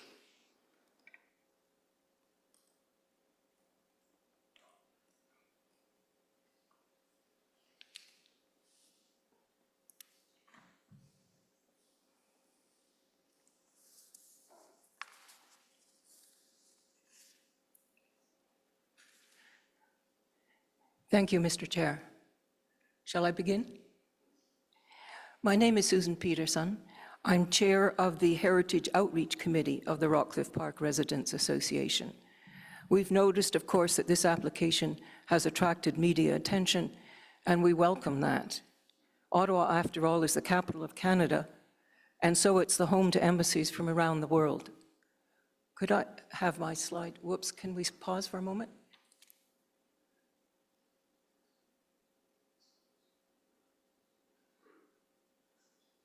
We're just working to get your slides up. Okay, okay. And we'll reserve your time. Sorry? We'll reserve your time. Thanks.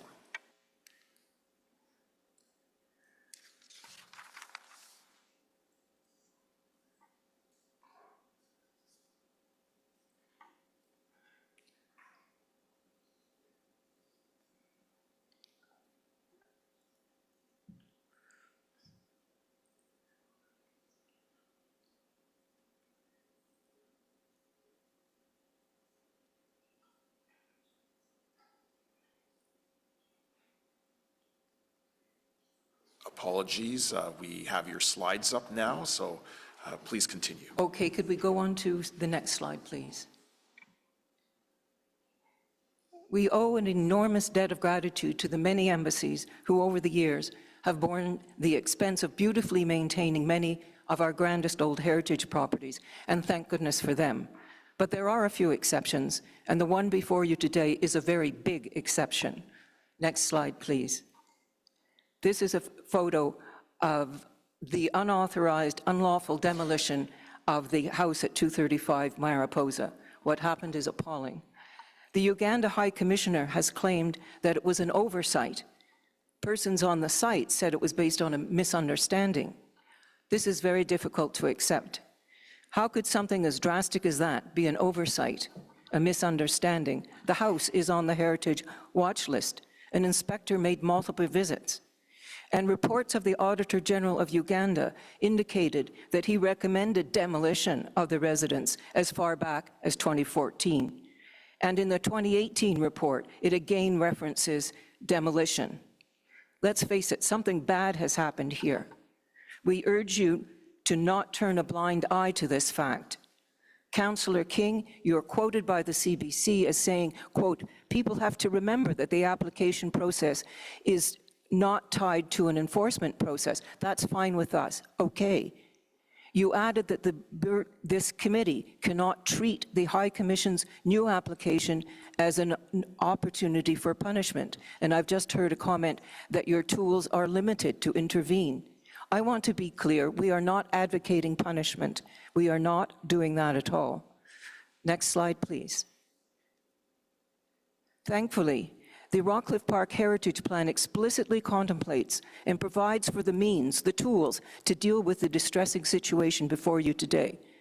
You can see that it says, the important second sentence, situations not contemplated by this plan, like this one, will be considered on a case-by-case basis by heritage staff in consultation with the community.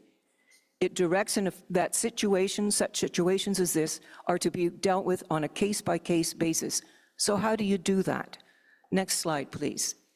You figure out what makes sense given the whole purpose of our heritage plan, and that purpose is cited on the slide. And the provision also spells out who is to figure out what makes sense. Heritage staff in consultation with the community. This has not happened with respect to the application before you. Staff perhaps have ticked off a box marked consultation, but nothing worthy of the concept of consultation has occurred. They have ignored what the community has said. Next slide. Our heritage plan makes it clear that mass matters, height matters, siting and setbacks matter, materials matter, and landscape matters a lot. Michelle Heyman has explained this is not reflected in the application before you. It just goes back to what was approved before the unlawful demolition. We believe this is a misguided approach with serious, serious consequences. So where are we? Next slide, please. Approval of this application would encourage demolition by neglect. It would encourage unauthorized demolition. It would show that there are no real consequences. As Heritage Ottawa has said in its submission, this would only reward bad behavior and signal to others that it is open season for demolitions in Ottawa. We submit you have the tools, and you must protect Ottawa's heritage by limiting the scale, the height, the footprint, and the materials of the replacement building in cases of demolition by neglect and unauthorized demolition. This will buttress whatever legal steps the city is pursuing in this case. Our experience, however, is that legal penalties have proved to be sadly ineffective in the past. Our heritage plan provides you with the means to buttress them in a meaningful way. We believe that your hands are not tied, so we urge you most strongly today to reject this application. You can do that. Draw a line in the sand. We believe that enough is enough, and we ask for your support in this. We think it's crucial. Thank you. Thank you so much for your delegation. Are there any questions to the delegate? And I see that Member Legault has raised her hand. Yes, thank you for the presentation. I'm just curious to know what you would propose happens to this site. What we propose happens is that time is taken to look at how to make the property, the new building, absolutely accord with our heritage plan in every way. In fact, we believe that should happen from the get-go when you're just proposing a new property without anything bad having happened. We advocated with Mun Maple Lane, the last demolition by neglect in Rockcliffe just a month or two ago, that the new building should have the same footprint, the same mass, the same height as what's there. So it's not a matter of punishment, it's a matter of not rewarding unlawful behavior. Right, okay, yeah, so both of those scenarios, it was a similar situation. They were both grade 2 properties. I can't quite hear you. Oh, sorry, both those situations, it was very similar. They were both grade 2 properties within the Rockcliffe district. I guess the one at Maple Lane was a bit different because it was still standing, right, when we saw it? Right. But okay, thank you for your comments. Yeah. Thank you for your questions. Are there any other questions from the committee? Seeing none, thank you so much for your delegation. It's much appreciated. The next registered speaker is Kristen Crane, sorry.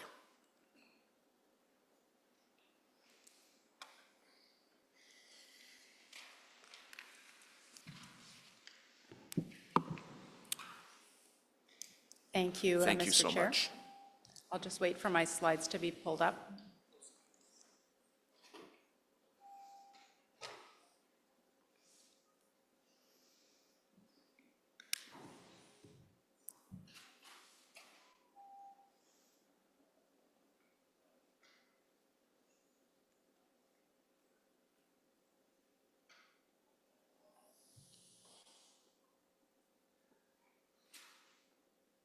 Thank you very kindly.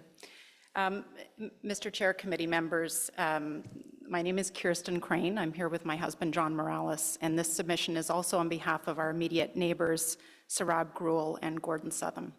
And we are the immediate across-the-street neighbors from 235 Mariposa. And we are here with an alternative submission. If this committee approves the permit, we have 3 proposed conditions. One of them has already been addressed by the technical amendment advanced by Councillor Troster. Thank you for that. But the conditions that we want to speak to go to setbacks on the front street, materials, and supervision. And I just want to step back a moment. We, as the across-the-street neighbors, have watched 235 Mariposa decline over the last decade.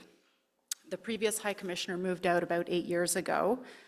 It's not been vacant. It's been in continuous occupation by many different people for various lengths of time. There's been lots of comings and goings. But a consistent theme with this property over the last decade is that the owner has not complied at all with municipal property standards, with bylaws, and with provincial law. And enforcement has been impossible. We've had many communications with bylaw, and we're told because it's a diplomatic residence, there's very little that can be done. And the chronic non-compliance has really interfered with our enjoyment of our home right across the street. Now, we've been hearing for a decade that the place was about to be renovated, which we first met with hope, and then, as the years wore on, met with disillusionment. We were shocked in October to watch a backhoe come on the property and demolish the residence. My husband went over to speak to the subcontractor, and he said he'd been given the green light from the High Commission to completely demolish the place. Now, this was an offense under the Act, and it was also a public safety risk because they proceeded without even shutting off the natural gas line, which Enbridge had told them they had to do before proceeding with any destructive work on the property. And this is not a provincial offences hearing, and I'm not here to kind of talk about that, although I'd love to be a witness when that goes forward.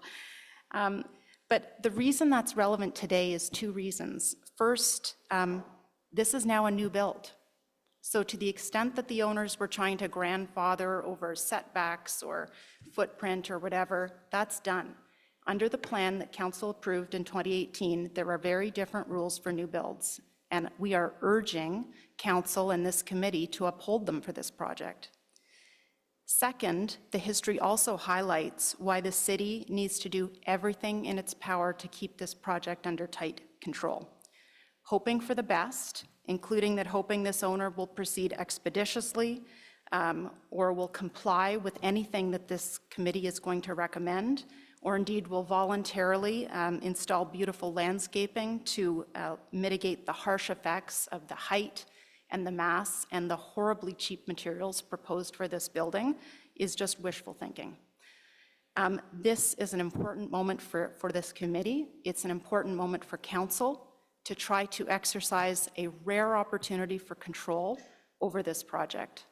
And we are urging this committee and Council to do whatever it can to uphold this plan. And so that's why we've framed our submission as an alternative submission. If this committee is inclined to recommend that the permit be granted, we are asking for 3 conditions. And maybe we can just, I know time is limited, so I'm not going to go through the provisions in the plan. We've provided a 6-page submission that goes through the plan sections that we're relying on.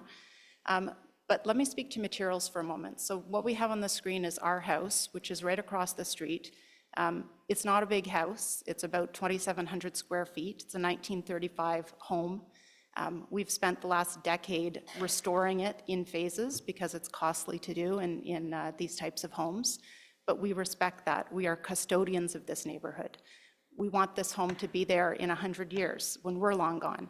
And we want the house across the street to be like that as well.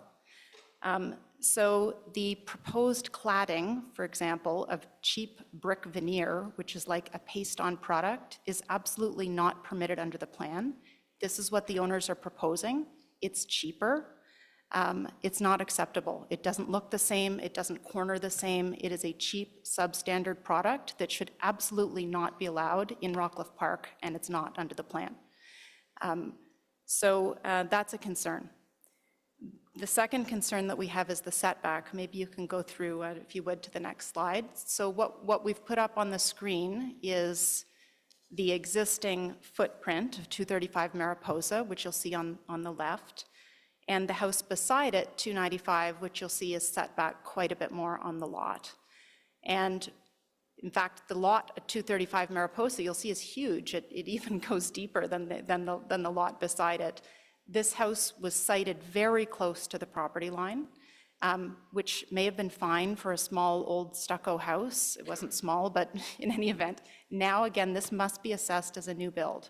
And for the mass and the size of this 7,100 square foot project that we've seen the pictures of, it's massive, and it's not an attractive design.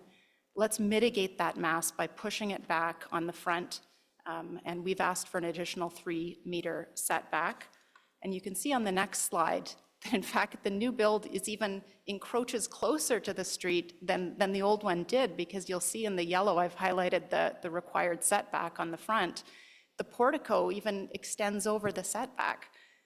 So this new build should absolutely be pushed back. That will help to visually reduce and eliminate the mass of this project. If we turn to the last page, we have our 3 requested conditions. 2 are just framed as amendments to the existing conditions, and 1 is a new one. The new one is very much in line with Councillor Troster, your technical amendment. It's to deliver a new site plan citing the building back by an additional 3 meters from the current proposed setback. Your language may be more appropriate. I'm not an expert in this area, but this is our wish, that it be set back. And the other 2 conditions you'll see here, the first speaks to cladding. There's already a condition that speaks to approving the cladding, but we need to be specific here, that the cladding needs to be real brick and real wood and not cheap adhered stick-on product that we are going to sit there and watch in 20 years slowly fall off and chip away from this property. And we already know bylaw can do nothing to enforce property standards. So let's make them build with appropriate materials that are consistent with the plan, no cheap glue-on veneer. So we want that to be specified by this committee, and we would like that to be approved by Heritage staff. And the final condition we're asking for is that the applicant submit a construction schedule. That's already part of it, but we do want more frequent inspections by staff at predetermined milestones. This owner is not going to comply with very many things, I'm afraid. And so at least if we have a more rigorous inspection schedule built right into the permit approval, that will at least hopefully give us something to work towards on the enforcement side. So thank you very much for your time. Thank you so much for your delegation, much appreciated. Are there any questions from committee? And I see that Vice Chair Plante has raised her hand. Yeah, I just had a question because we have a lot of embassies on my area of the city as well. What has your correspondence been like with the embassy itself? You didn't really talk about that, so I was just wondering if you've had a chance to chat with them directly. I'd say it's been very challenging. They have not been good neighbors. Okay, thank you. Thank you so much. Are there any other questions from the committee? Seeing none, thank you so much for your delegations. Much appreciated. Thank you very kindly. The next registered speakers are from the applicant team. So, and it's Jim Bell and Tom Joseph.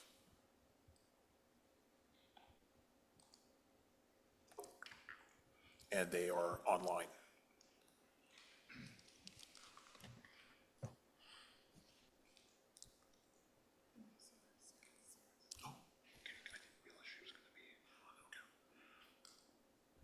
Maybe I'll go to her after.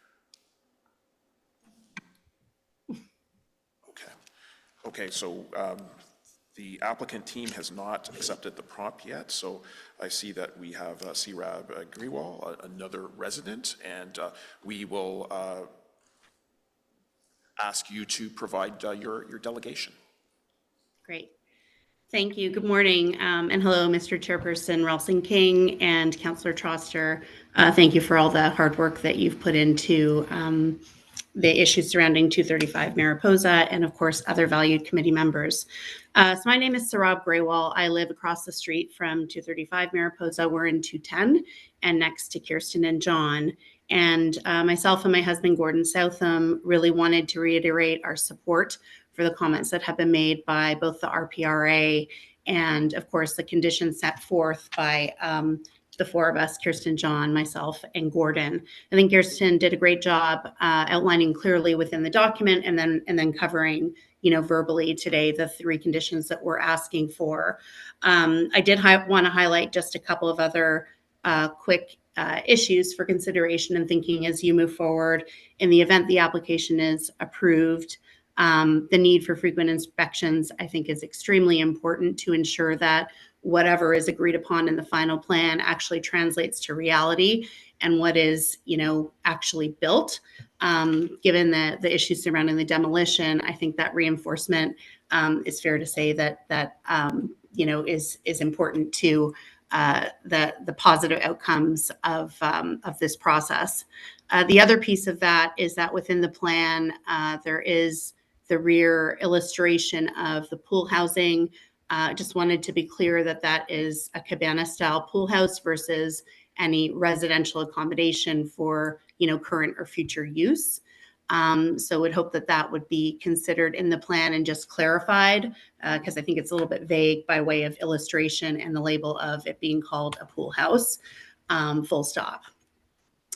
The last piece, again, I wanted to highlight as a resident of Rockcliffe and with, a child that attends one of the schools, Mariposa Avenue is a pretty busy thoroughfare. As you know, we get high traffic in the morning going to Ashbury. You have young children walking along the street to get to school in the morning rush to RPPS.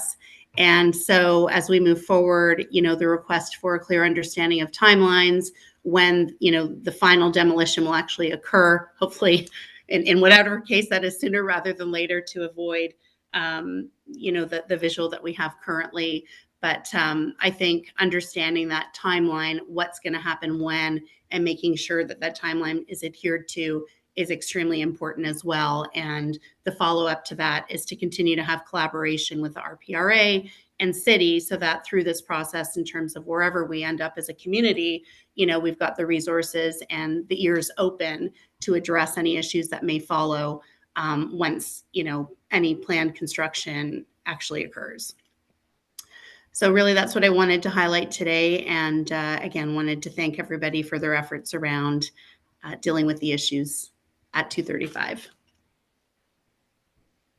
We appreciate your comments and your delegation. Thank you so much for being here with us this morning. Are there any questions from committee? Seeing none, thank you so much for your delegation. It's much appreciated. The next registered speakers are from the applicant team, that being Jim Bell and Tom Joseph. And we still have some challenges in terms of their acceptance of prompts to participate on the call. So the next, so we might wait to see if those technical issues are resolved. The next registered speaker is David Fleming from Heritage Ottawa.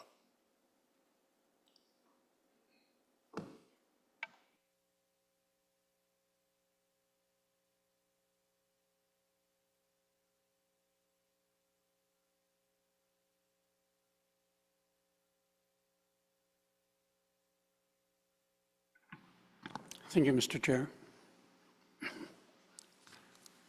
At its January meeting, Built Heritage Committee approved the demolition of 1 Maple Lane, an example of heritage demolition by neglect. In this case, yet another home is lost, this time by the total disregard for the law by the owner of the property, who should be charged for their action under the appropriate regulations protecting heritage properties. While the structure is already virtually demolished, Heritage Ottawa recommends that the Built Heritage Committee recommend to Council that the application for new construction not be granted. This would not only reward bad behavior and signal to others that it is open season for illegal demolitions in Ottawa. For these reasons, we choose not to comment on this specific application. If, however, the committee must consider the application, any new permit should be based on the massing, dimensions, and footprint of the illegally demolished building. Thank you.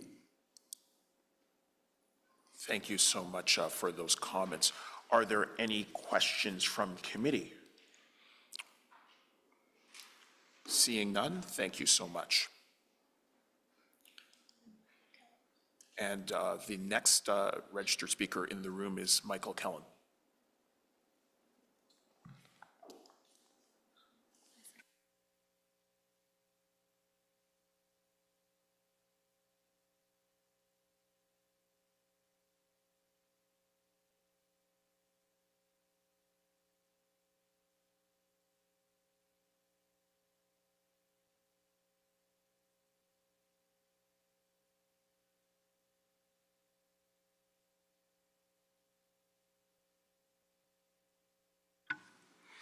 Thank you, Mr. Chairman, and members of the committee for giving me an opportunity to speak for a second. I am a close neighbor of this address, 235 Mariposa, and I did receive a letter from the city just recently inviting my comments on this application. And, you know, when this house was destroyed, it affected me. It affects the ambiance and the characteristics of our neighborhood. And this proposed new construction is going to be, I think it's, I don't want to be too disparaging, but it's not going to be fitting in at all with the neighborhood. What is so frustrating is that this applicant can come to the city and to this committee having committed an illegal act for which their explanation is not credible. You've got to come to this committee with clean hands. The Ugandan government is coming to this committee with blood on its hands. And before the enforcement process is able to complete itself, they're asking the city and this committee and city council to rush through an application to give them a new building permit and heritage permit within 4 months of their illegal demolition. I remember very clearly at 9:30 on the morning, Friday morning, October 20th, I could not believe what I saw.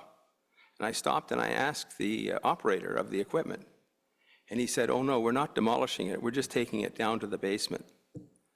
I mean, it was just shocking. And I think the logical thing to do, based on all of the evidence before the committee, is to put this application, to adjourn it until the enforcement process is complete, and give direction to the city to consult in greater detail with the Rockcliffe Park Residents Association Heritage Committee, where this representatives before this committee have brought many legitimate concerns as to whether this proposed new build is going to be in compliance with the current standards. And the poor neighbors across the street, I mean, they should be listened to so carefully because they've just suffered over the last 10 years in dealing with this property. So that would be my recommendation, is that this application not be rushed through this process. This party that illegally demolished the building should not be rewarded, and they should be held to completely adhere to the details of the requirements. And that would be, I think, the fair process, and fair to the applicant as well. They should be, if they want to live in Rockcliffe, in a heritage community, and there's many embassies in Rockcliffe, and they live here, they live in Rockcliffe because it is a heritage conservation district with lots of trees, lots of green space, lots of old houses, that the Ugandan government should be required to comply very carefully with the Heritage Act, and not instead rewarded by letting them rush through this application. So thank you for giving me the opportunity. Thank you. We appreciate your comments, and before you leave the seat, I just want to ask committee if there are any questions. And seeing none, thank you so much for your delegation today. Thank you. It's my understanding that due to technical difficulties,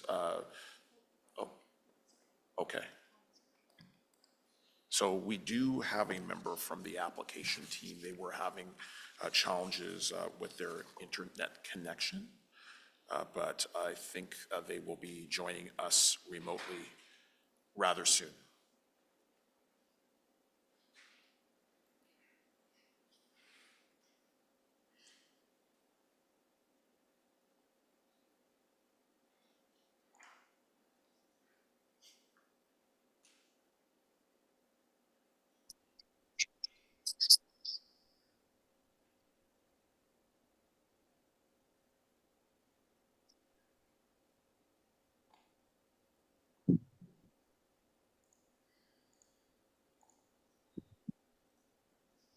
And we're still awaiting their acceptance of the Zoom request.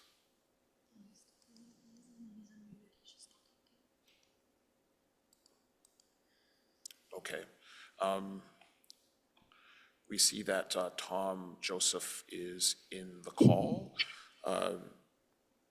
You can proceed with your 5-minute delegation. Hi, I'm Tom with Team Tom Consultants for Uganda High Commission. I'm having network problems. I did not volunteer to speak, but I was hearing what the committee and the neighbor was saying.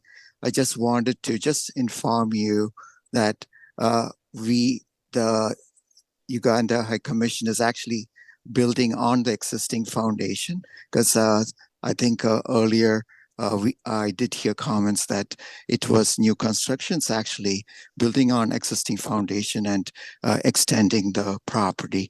So I am having technical difficulties. So I'm hoping that I was able to have this point across to the committee. Okay. Thank you for those comments. If those are the only comments, then I will ask committee whether they have questions for you as a representative of the applicant. And I see no raised hands. Sorry. Member Legault does have a question for you. Hello. Hi there. Hi. In your drawing submission, 6.2 document site plan, you have your exterior wall assembly W5, brick veneer at existing stud framed wall. So that would be an existing wall that you intend to build out, which would obviously no longer be relevant. I see that there is some existing foundation work that is proposed that I guess that's what you're Sorry. referring to, Can I interrupt? I'm just a consultant. I have no technical knowledge with any of those extensions. So my apologies, please. Okay. I just want to note then that despite perhaps using parts of an existing foundation, this is not, in my professional opinion,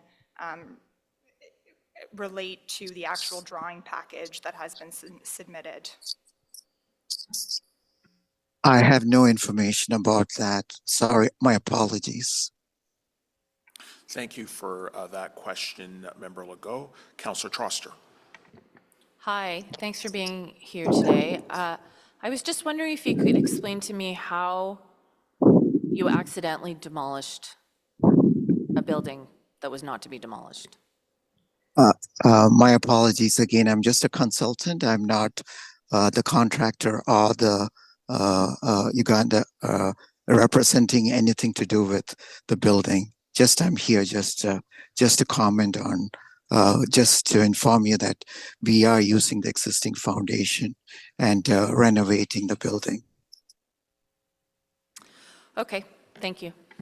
Thank you. Bye-bye. Thank you. I don't see any other questions for you. Did you, is this for staff or is this for?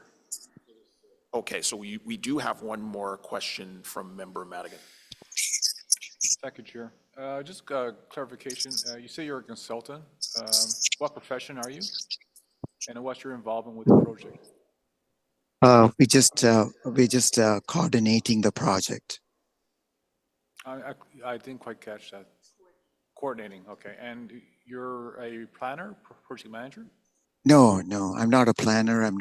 I have no professional expertise in any of those, no. Okay, thank you for your clarification. Thank you, yeah. Thank you for your delegation. I don't see any other questions. So at this point, we will move on to questions for staff. Councillor Troster. Thank you so much, Chair. I'm obviously, like many of us, finding this application very troubling. We can't litigate the issue of the demolition, but obviously we're not pleased, and that's something that will be litigated elsewhere. How did staff determine that the current proposed setback is in keeping with the neighboring grade 1 homes? Thank you for the question, and through you, Chair. I think in the presentation I touched on it a little bit to show that on the north side of Mariposa, which is the associated streetscape in this case, the properties are varied in terms of their setback from the front, from the street and from the front lot line. And so in this case, the applicant is looking to retain and reuse and incorporate their foundations of the previous house, and the guidelines in the district plan speak to maintaining the setback of the house that's being replaced. Okay, so could staff clarify your position on the motion that I put forward in terms of the larger setback? Thank you. I think there are, the district plan speaks to consistency in terms of height and mass and compatibility in terms of siding and materials. And I think there's there's quite a range of different options of achieving those measures. So I think in this case, staff would be neutral on the technical amendment. Thanks. Okay, because what I'm hearing the vibe from this committee is that if they truly had not demolished this building, if it had been a renovation, then that being a little bit closer to the road would be grandfathered in. But now that the building has been demolished, this is a new build, and it gives us an opportunity to ask for greater adherence to the Heritage Conservation District. So I'm hoping that the committee can support my motion, which I think attempts to incorporate some of the completely legitimate feedback from the community. And I really do appreciate that folks came forward to speak. We want to send a strong message about our community's belief in our own policies, about council's belief in our own policies. And it's great to have flexibility Every situation is different, but I think a more stringent approach is merited here. And as I said, I think this is important because of the special situation that we're in Ottawa with so many heritage properties that are owned by foreign governments that it is very difficult to make them comply. Especially we heard about the post-Bill 23 context, so our ability to protect our built heritage is being damaged by and eroded by higher level orders of government. So given that the building is now completely demolished, I don't think it's unreasonable to ask them to set it back further to help deal with some of the substantive issues put forward by the community. I just have a question. Some of the other conditions that delegates were asking for, do you think some of them could be dealt with by staff at the site plan stage?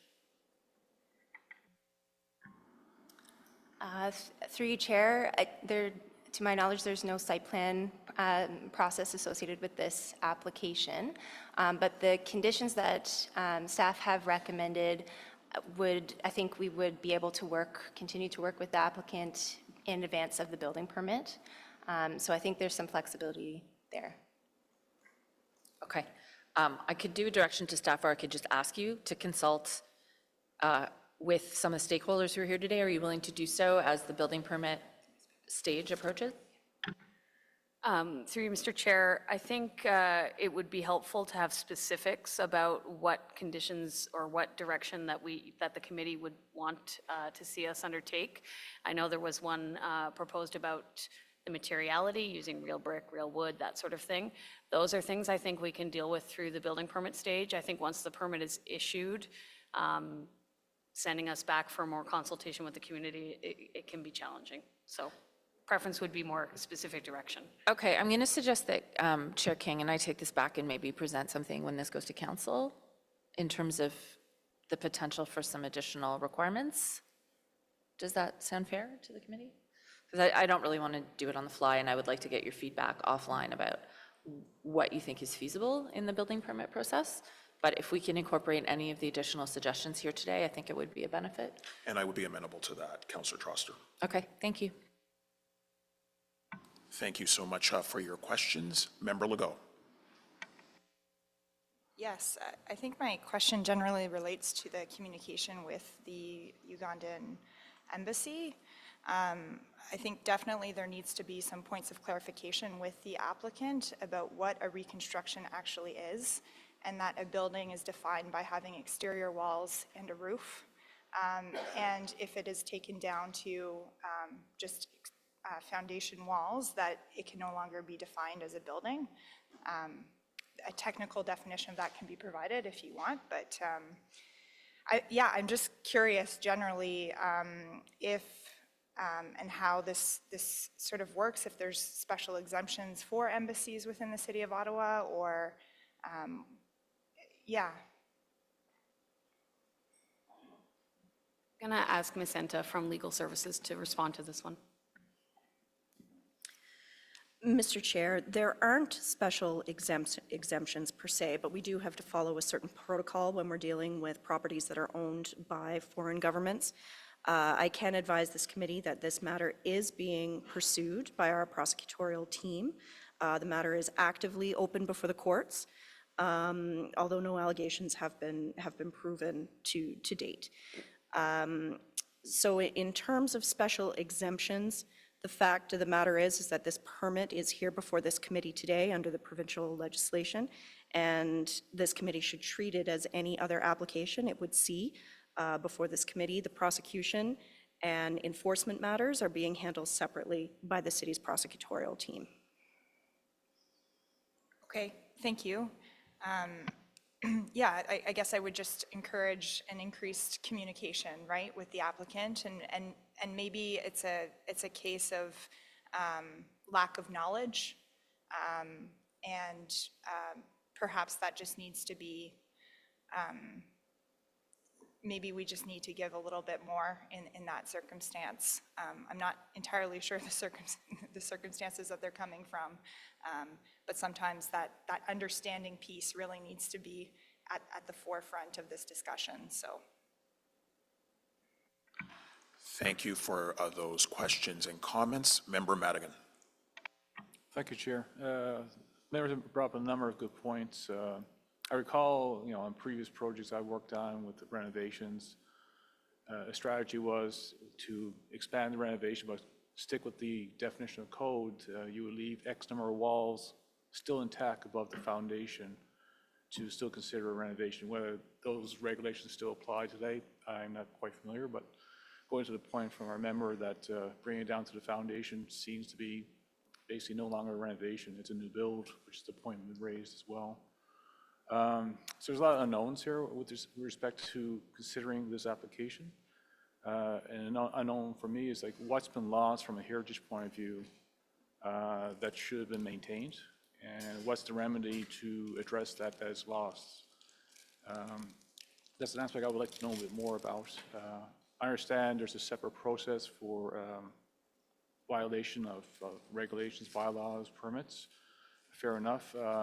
But from a heritage point of view, I'd like to know, in the context of dealing with a heritage building that's been lost, what is the mechanism or what should be done? I recall 20 years ago, there was an example of a developer on their site. They were maintaining 2 heritage houses, and overnight, the heritage houses collapsed.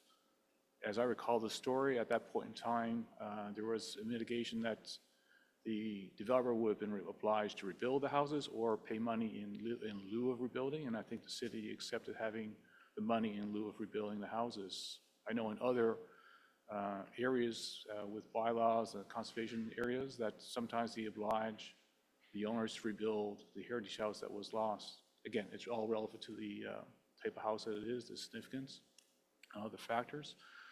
So what I'd like to know is, A, what's been lost? Is there any remedy to address that loss from a heritage point of view? And what will be the process to address this from a heritage point of view?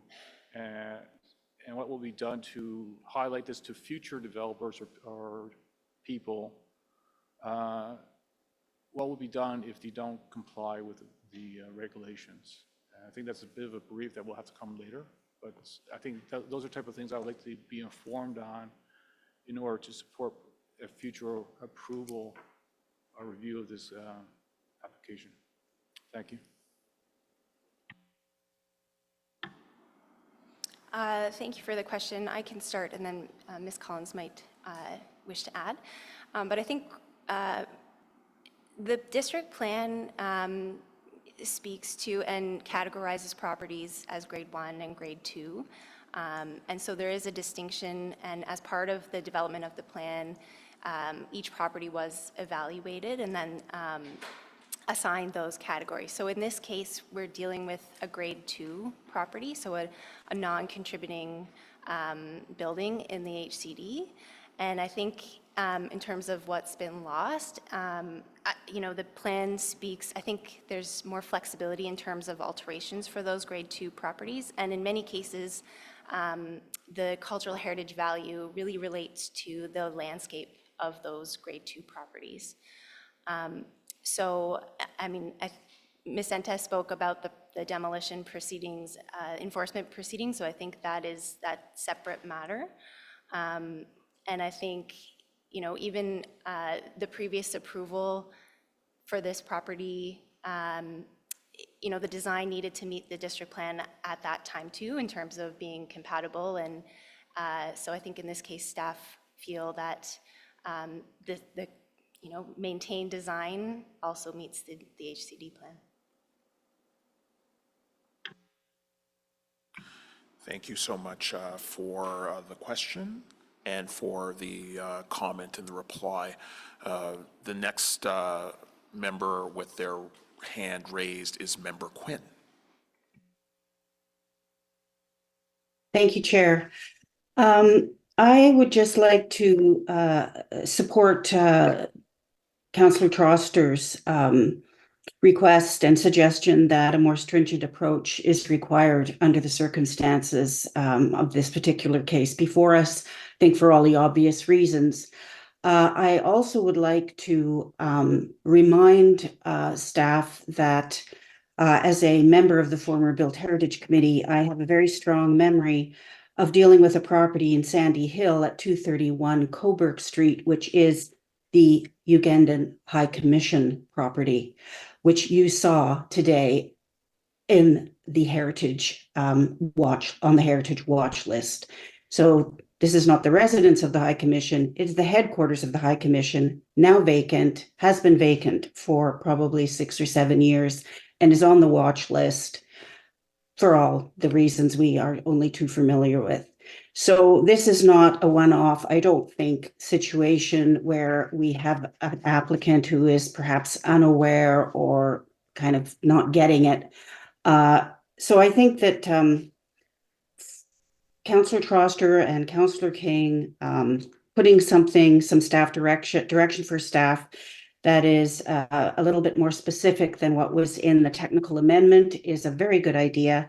And I also support one of the residents who came before us today. By the way, all of those who came before us were very strong and came well prepared, and so appreciated. The recommendation that a construction schedule be put in place with that imposes a schedule of inspections is, I think, a very good idea. And I hope that what Councillor Troster and Councillor King come back with would include something like that, if I may add my recommendation in that regard. So just to say that I guess for us to approve the staff recommendation with a technical amendment, how does it work? We have this come back to us with the clear staff recommendation or staff direction? What's the process, the proper procedure here at this stage?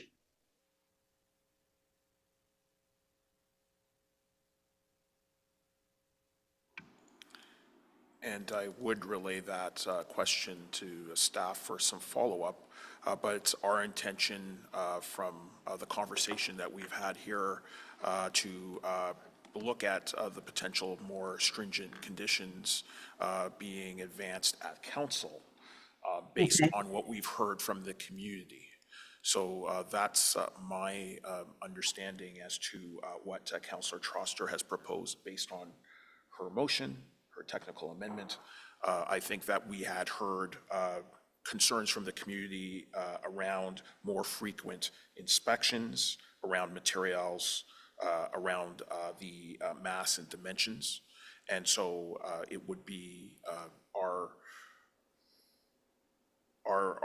takeaway from the directions that we're hearing and the discussions that we're hearing from the community, and ideally the directions that we're hearing from the committee to move in that direction in terms of enhancing the directions and making sure that they're more stringent.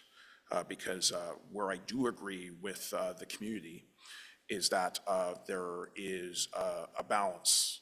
Obviously, we are not dealing with enforcement. We know that under the code of conduct and other policies, that is a separate process. But where we would not disagree with the community is that there are a lack of tools. And if the tools aren't back-ended, then I think that what we're hearing from the community is that they should be front-ended in terms of the application. So that's the clearer message that I think I'm hearing from the community that I read into the motion that was presented by Councillor Troster. And I think, we're having this general conversation around the table. It seems that there might be a consensus that that is the direction we should look at in terms of an item that would come before council. So if we were to approve the staff recommendation today with Councillor Troster's technical amendment, do we also need to formalize a statement that says, with the understanding that a staff direction will be prepared prior to this going to council? I would be comfortable with that. I don't know if Councillor Troster would want to add a direction. Sure. I mean, if you wanted to add that as a friendly amendment to the motion, that would be fine. I just don't have it in front of me. But if staff wanted to add on our behalf a line to the motion that I put forward, just saying with the understanding that a direction to staff will be presented at the next council I meeting. feel comfortable with that being Okay. added. So. Okay. Incorporating further conditions on the building permit that respond to community feedback. Does that make sense? So I'm not adding in an extra consultation requirement, but more that you take the feedback that we heard today and see what's feasible. Okay. Thanks. Thank you. Does that Thank you, satisfy Chair. you, Member Quinn? Yes, thank you. Thank you. Thank you for your comment. Councillor Leeper. Thank you very much, Chair. So to staff, I'm still trying to understand the implications of the assessment of the design under 7.4.1 or 7.4.2, so the new build versus renovations. Why is this building, when it is now substantially demolished, being considered a new, not being considered a new building?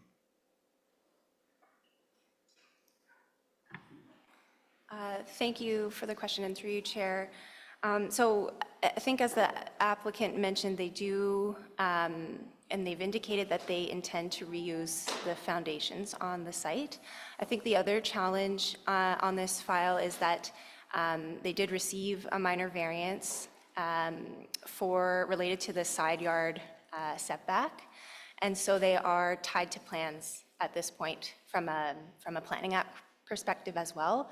So the applicant wishes to proceed using the existing site plan.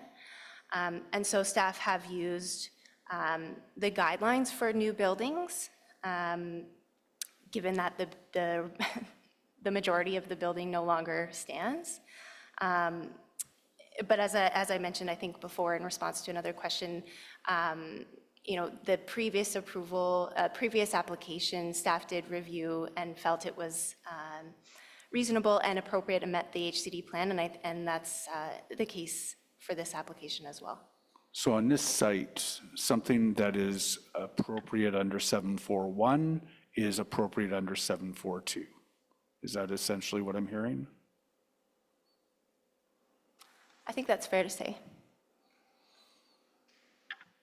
Okay. One of the things I'd be interested in as a follow-up is the evaluation of how much of the building has to remain before it's a new building.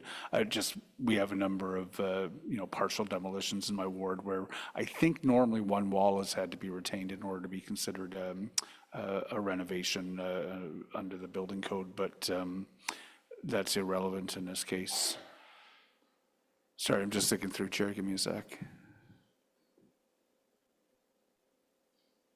Okay. All right. Thanks, Chair.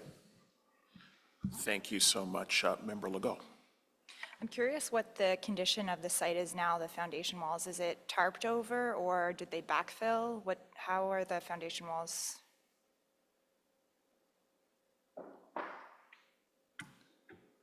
I believe the floor is still in place, so the floor is covered. Ah, okay. Okay. So the floor is not in place and it's been backfilled? There's soil? It's just open? Okay. I haven't been to the site or sent someone in the last weeks but I was under the impression that the floor was still there or that it was tarped. Okay. To me, this speaks more to an archaeological site at this point, but I'm not, yeah, this file is very challenging. Thank you for that question. Member Madigan. Thank you, Chair. Back to the foundation.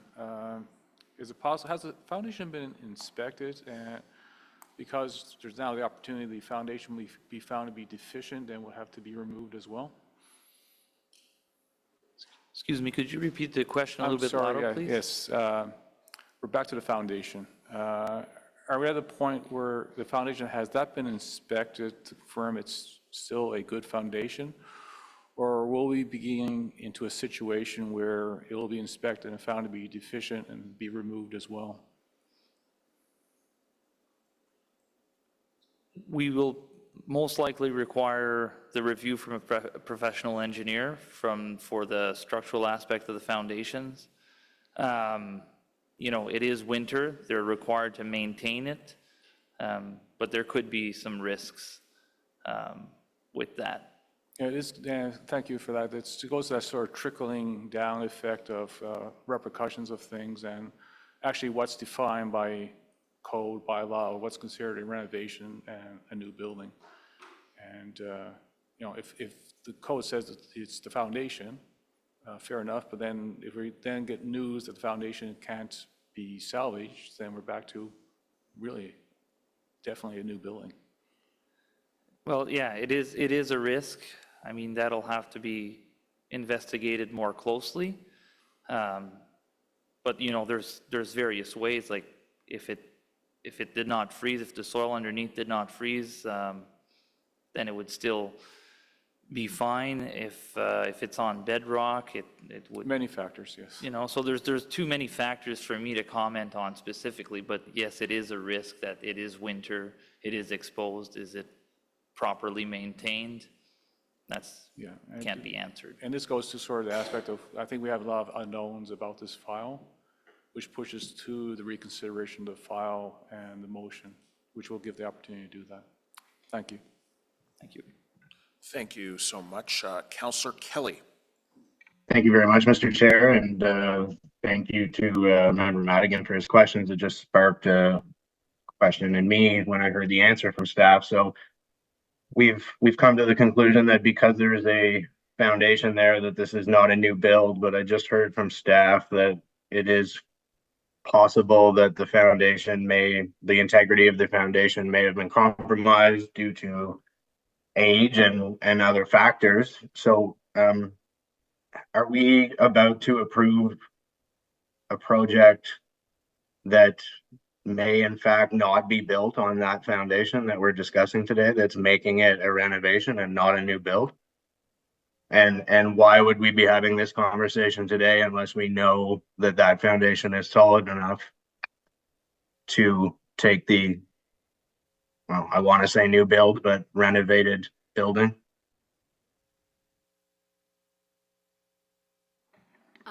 Maybe I can jump in here. Thank you for the question. I think maybe we're getting a little tied up in whether this is a renovation or a new construction, because the guidelines are the same essentially. So as Ms. Kim noted in her presentation, this was evaluated under the guidelines for new construction.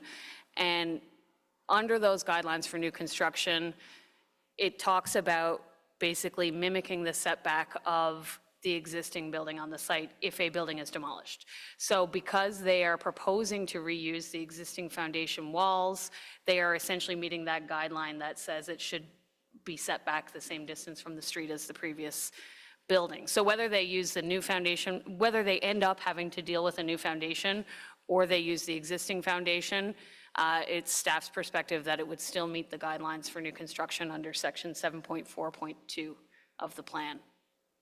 I hope that clarifies things, but I think as others have mentioned, this is a complicated file. I want to say it clarified things, but not really. I keep hearing new build. We're using the guidelines for new build, but we're also treating this as not a new build at the same time. So yeah, I'm terribly confused. I don't know. I'm going to keep listening, but I'm tempted to ask for someone to draft a motion for deferral until we can determine whether or not this is a new build or not. And that's it for me now. Thank you. Thank you, Councillor Kelly. Member Legault. Yeah, I'd like to learn more about this from the city perspective. My understanding from the standards and guidelines is that, like if it is like new construction, a new element within the cultural landscape of this heritage character district, which is subordinate to the grade 1 properties, then it would be, everything would need to be sort of subordinate to the character defining elements of those grade 1 properties, whereas it seemed like maybe there was, if it was a renovation of this grade 2 property, within the Heritage Character District, perhaps more of the existing character would be kind of relevant, because it seemed like the existing design of, you know, the windows and the symmetry was kind of mimicked in this new design, right? But would that become less relevant if it was, you know, conforming to standard 11, subordinate to, compatible with, distinguishable from the other grade 1 properties? Like, I thought that there was a difference there.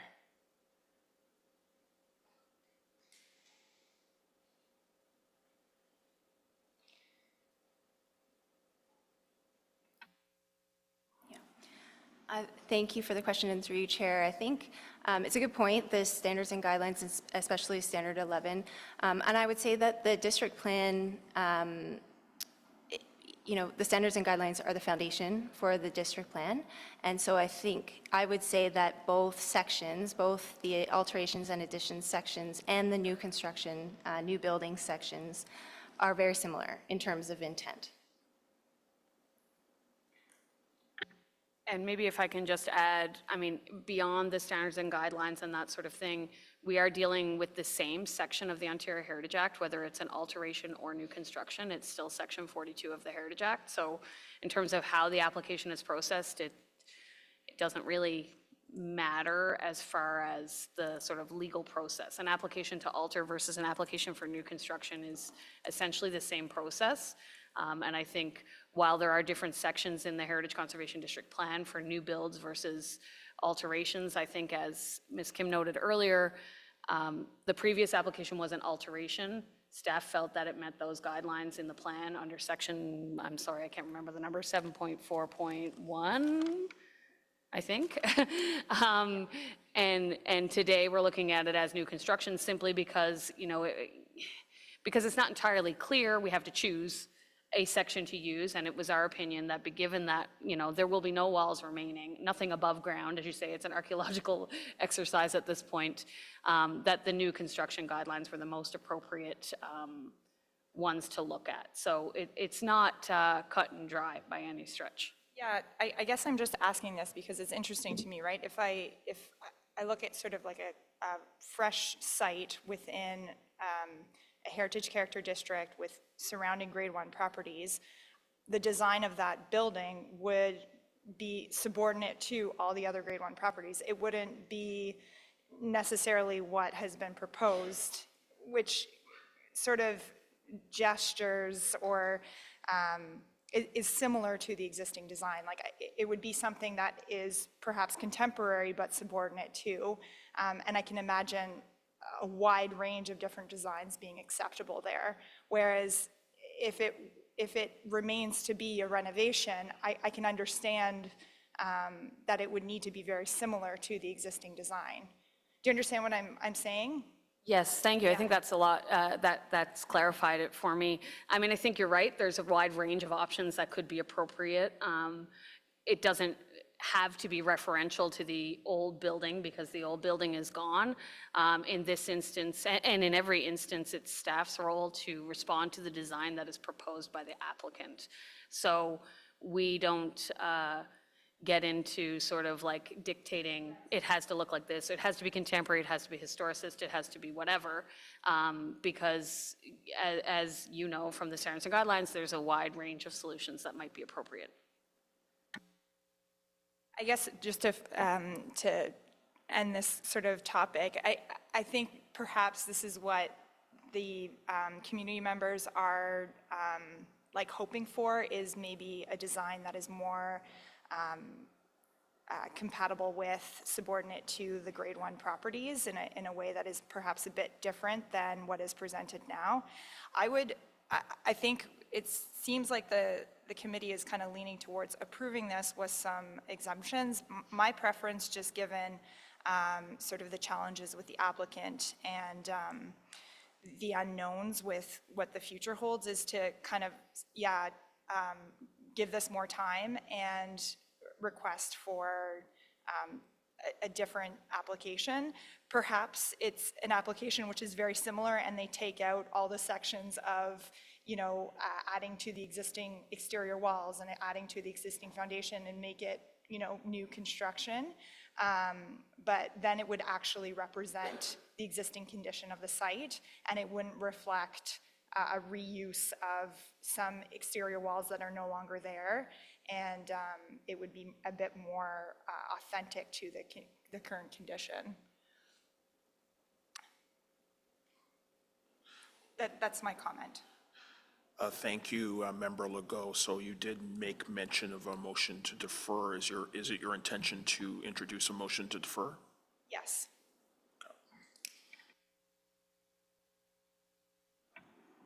And then I would seek some guidance on staff if this motion was deferred based on, I guess, regulatory, statutory deadlines. What would occur in that scenario? I'll start, and then I'll let Ms. Enta or Ms. Salter-McDonald jump in if needed. The statutory timeline for this application is March the 10th, so that's the deadline. We have looked at the council and committee schedule. This could be deferred to the March meeting of Built Heritage Committee and still make it through to council within the timeline. But just for the information of committee members, if the application is not dealt with by the end of the statutory timeline, it's deemed to be approved as is, as submitted. So a deferral would work for 1 month, basically. I don't think I'm talking about a deferral then. I think I'm talking about like a new submission from the applicant. Is that not possible? I think that would have to be that this committee and council would have to refuse the application. Refuse the application. I propose refusing the application. Yes, I'm voting against. Thank you for that comment. We have comments from Member Quinn. Thank you, Chair. I think having heard some of the responses from staff to questions that followed mine, I would like to, I would actually like to see, I think, this deferred rather than vote the staff recommendation down, which then would just go as is to council. I would like to buy some time to see the opportunity for some of the issues that clearly seem to fall into a pretty gray area resolved. I think we're being asked to make a decision today with a lot of iffies and maybes. So if it's possible, Ms. Collins, if it's possible to get something done between now and the 10th, I would propose a motion to defer. Through you, Mr. Chair, I think, what's possible in terms of information, staff can for sure provide clarification on some of the questions. That being said, many of the proposed conditions or changes that members and community members would like to see to the design are reliant on the applicant being willing to make those changes. So the applicant does have the ability to proceed with their application as is, but we would be happy to take it back for a month and look at it if that was the wish of the committee. Okay, I'm sort of torn then between that versus approving with the technical amendment along with what I saw in my email, the addition statement that a staff direction will be developed in time for this to go to council. So maybe if some of my other colleagues would like to share their views before I make a commitment. Thank you. Thank you, Member Quinn. Councillor Kelly. Yeah, I would support deferral. I know that Member Legault obviously has strong feelings about the application, and there's certain areas where I agree with her. But I would think deferral is better. We're better off deferring and sending it back for a month to have more discussions than we are to just vote against it, because I think Member Quinn is correct that we'll just come to council and we'll be left with the decision to either approve it or not. Deferral allows us to continue to work on it and then make a decision a month from now. That's what I would have to say about that. Appreciate those comments. Councillor Kelly. Member Madigan. If I could, Chair, just to continue the discussion, Based on the discussion, I thought the proposed technical amendment was going to perhaps capture all the process, but it sounds like it might not. And if that's the case, I would then also go for deferral. Thank you. Appreciate those comments. Councillor Troster. Thanks, Chair. I think we just need to be realistic about this applicant. I mean, the person that they had call in here couldn't answer any basic questions. Neighbors have found it impossible to contact him. I mean, really, in a month, are we going to see a substantially different submission? Absolutely not. There's no way that they're going to drop an entirely different plan in that period of time. I think there's a danger of us missing our statutory deadline and it being approved without any of the changes that are in the amendment I put forward, and also that we will direct staff to seek when it comes to site plan. So I would encourage us not to defer, because I'm not sure that a month is substantial enough to make a difference. And our job as a committee is to make a decision. Deferring it by a month, I don't think it's going to change any of our opinions. So my preference would be, if folks want to dissent or vote against this file, just do so. But otherwise, that we not defer this decision. I think it's a waste of our time. Thank you. Thank you, Councillor Troster. Councillor Leeper. Yeah, I'm going to vote differently than Councillor Troster, but she's absolutely right. A deferral is not going to result in a better building over the course of 1 month. That statutory clock is going to run out, and this will have been deemed to have been approved. I don't think that the staff recommendation is the right one, with all due respect. You know, this building, as I take a closer and closer look at the design guidelines, it doesn't seem to me to meet with the intent of it. I would prefer to go ahead and refuse that today, if that was the direction the committee's going in, and then let the applicant challenge that if they so choose. But I don't see the point in deferring this today. Thank you so much. Are there any other comments? And yeah, so the committee coordinator just also wants clarification on who is moving deferral. I'll move deferral. And that's Councillor Kelly is moving deferral to March 4th. And so our first vote would be on deferral. And I'll ask the coordinator to call the vote. Councillor Kelly? Yes. Member Dote, Member Quinn? Yes. Councillor Troster? No. Member Madigan? Yes. Councillor Leeper? No.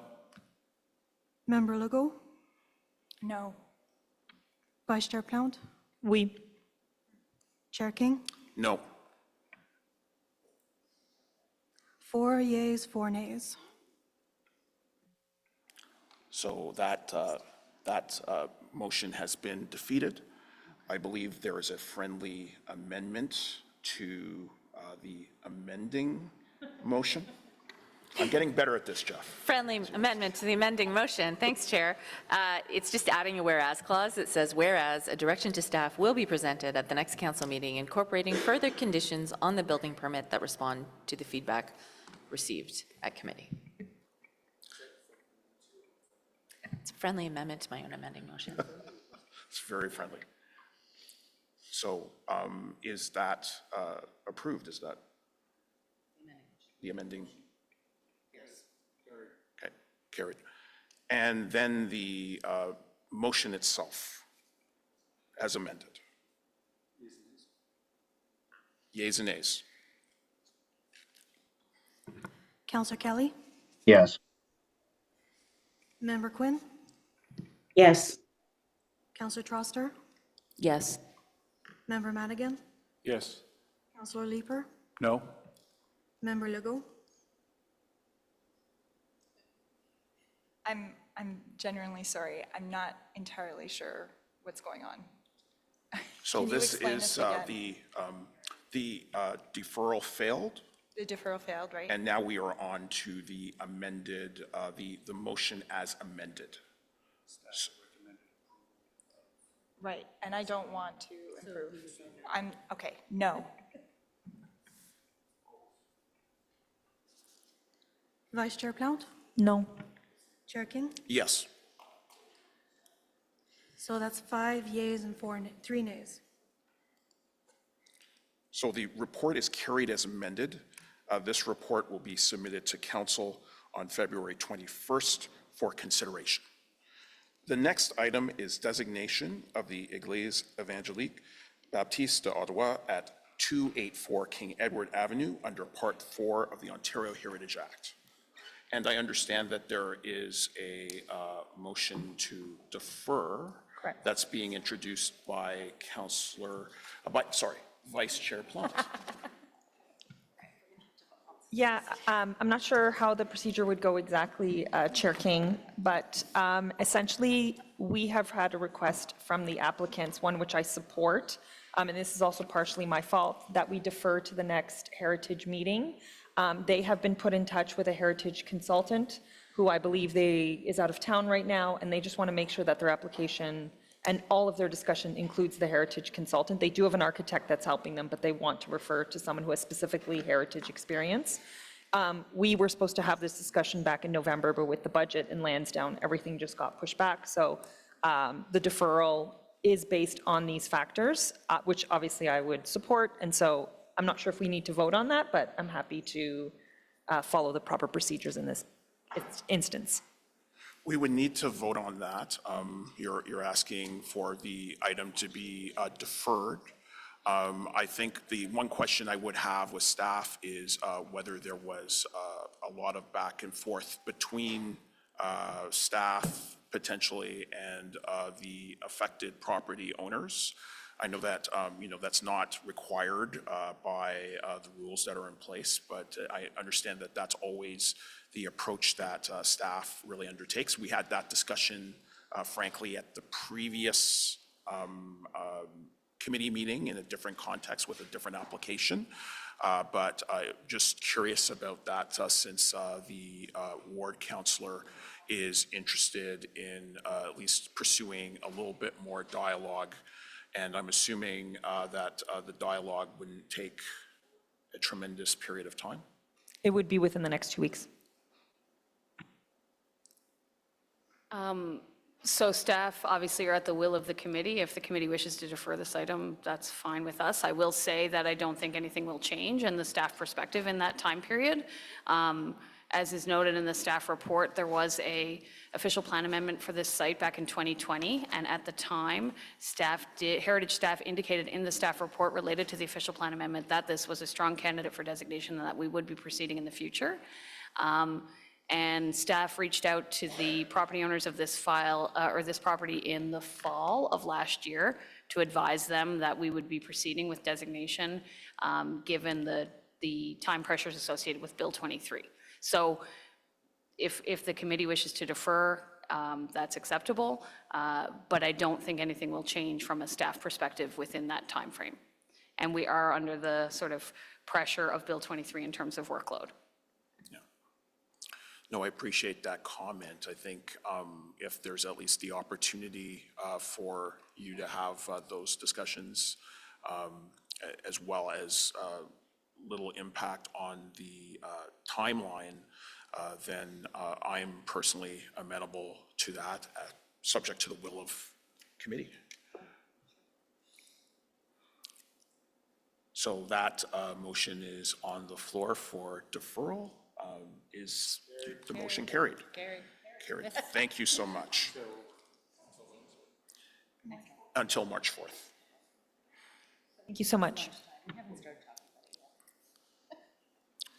The next item is status updates of Built Heritage Committee inquiries and motions for the period ending January 26, 2024. There's no presentation. There was no correspondence. There are no speakers registered. Are there any questions to staff on this update? I know that this is usually just pretty pro forma. Seeing none, is the report received? Received, thank you. There are no in-camera items. Are there any notices of motion? Seeing none, inquiries. And I did have an inquiry, and I just need to pull it up.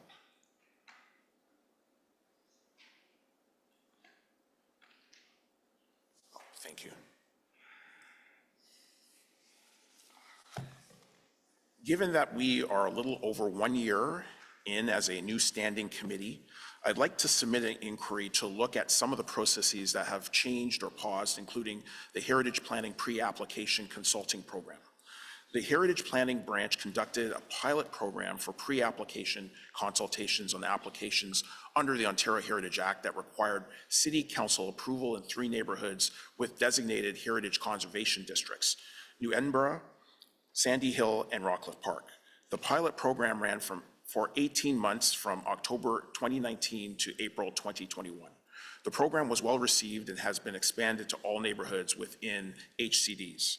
The goal of the programs are to ensure that the community is involved in the application process from the beginning and given ample opportunity to provide feedback and comments to the applicant in advance of the submission of a formal application.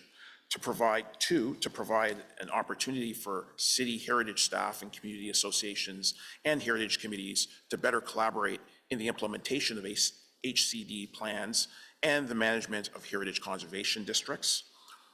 And number 3. And so the questions to staff: how productive was the pilot program? How many community associations or neighborhoods participated in the program? Is there an opportunity to reinstate the program in some capacity, understanding new time constraints with Bill 23? And in the absence of this pilot program, what other opportunities or processes could be applied in an effort for the community to participate in a positive application before it is deemed complete and submitted, starting the 90-day timeframe? And I believe that's all for inquiries. Under other businesses, we do have a planning circulation for an official plan amendment for 315 Chapel Street. Is there any other business? Seeing none, on adjournment. We're adjourned. The next meeting is Monday, March 4th, 2024. I just want to jump in, Chair. Sorry. I didn't see your hand. Just to remind everyone that the 20th of February is Heritage Day, and City Hall is celebrating in Jean Piggott Hall, and I hope to see you all in person. We thank you for that reminder. I had forgotten, and I shouldn't have, because while I love attending Environment Committee, I learned that Environment Committee was actually canceled, which will allow all members who aren't involved in those files to actually attend. So I'm looking forward to being there and seeing all of the different participating organizations. Usually they do set up little pavilions, little stands, and you learn a lot, and there's a great program, including recognition of heritage organizations that are doing excellent work within the community. So thank you so much, Member Quinn, for that catch. It's much appreciated, and we want everybody to attend. I'll see you there. Thank you.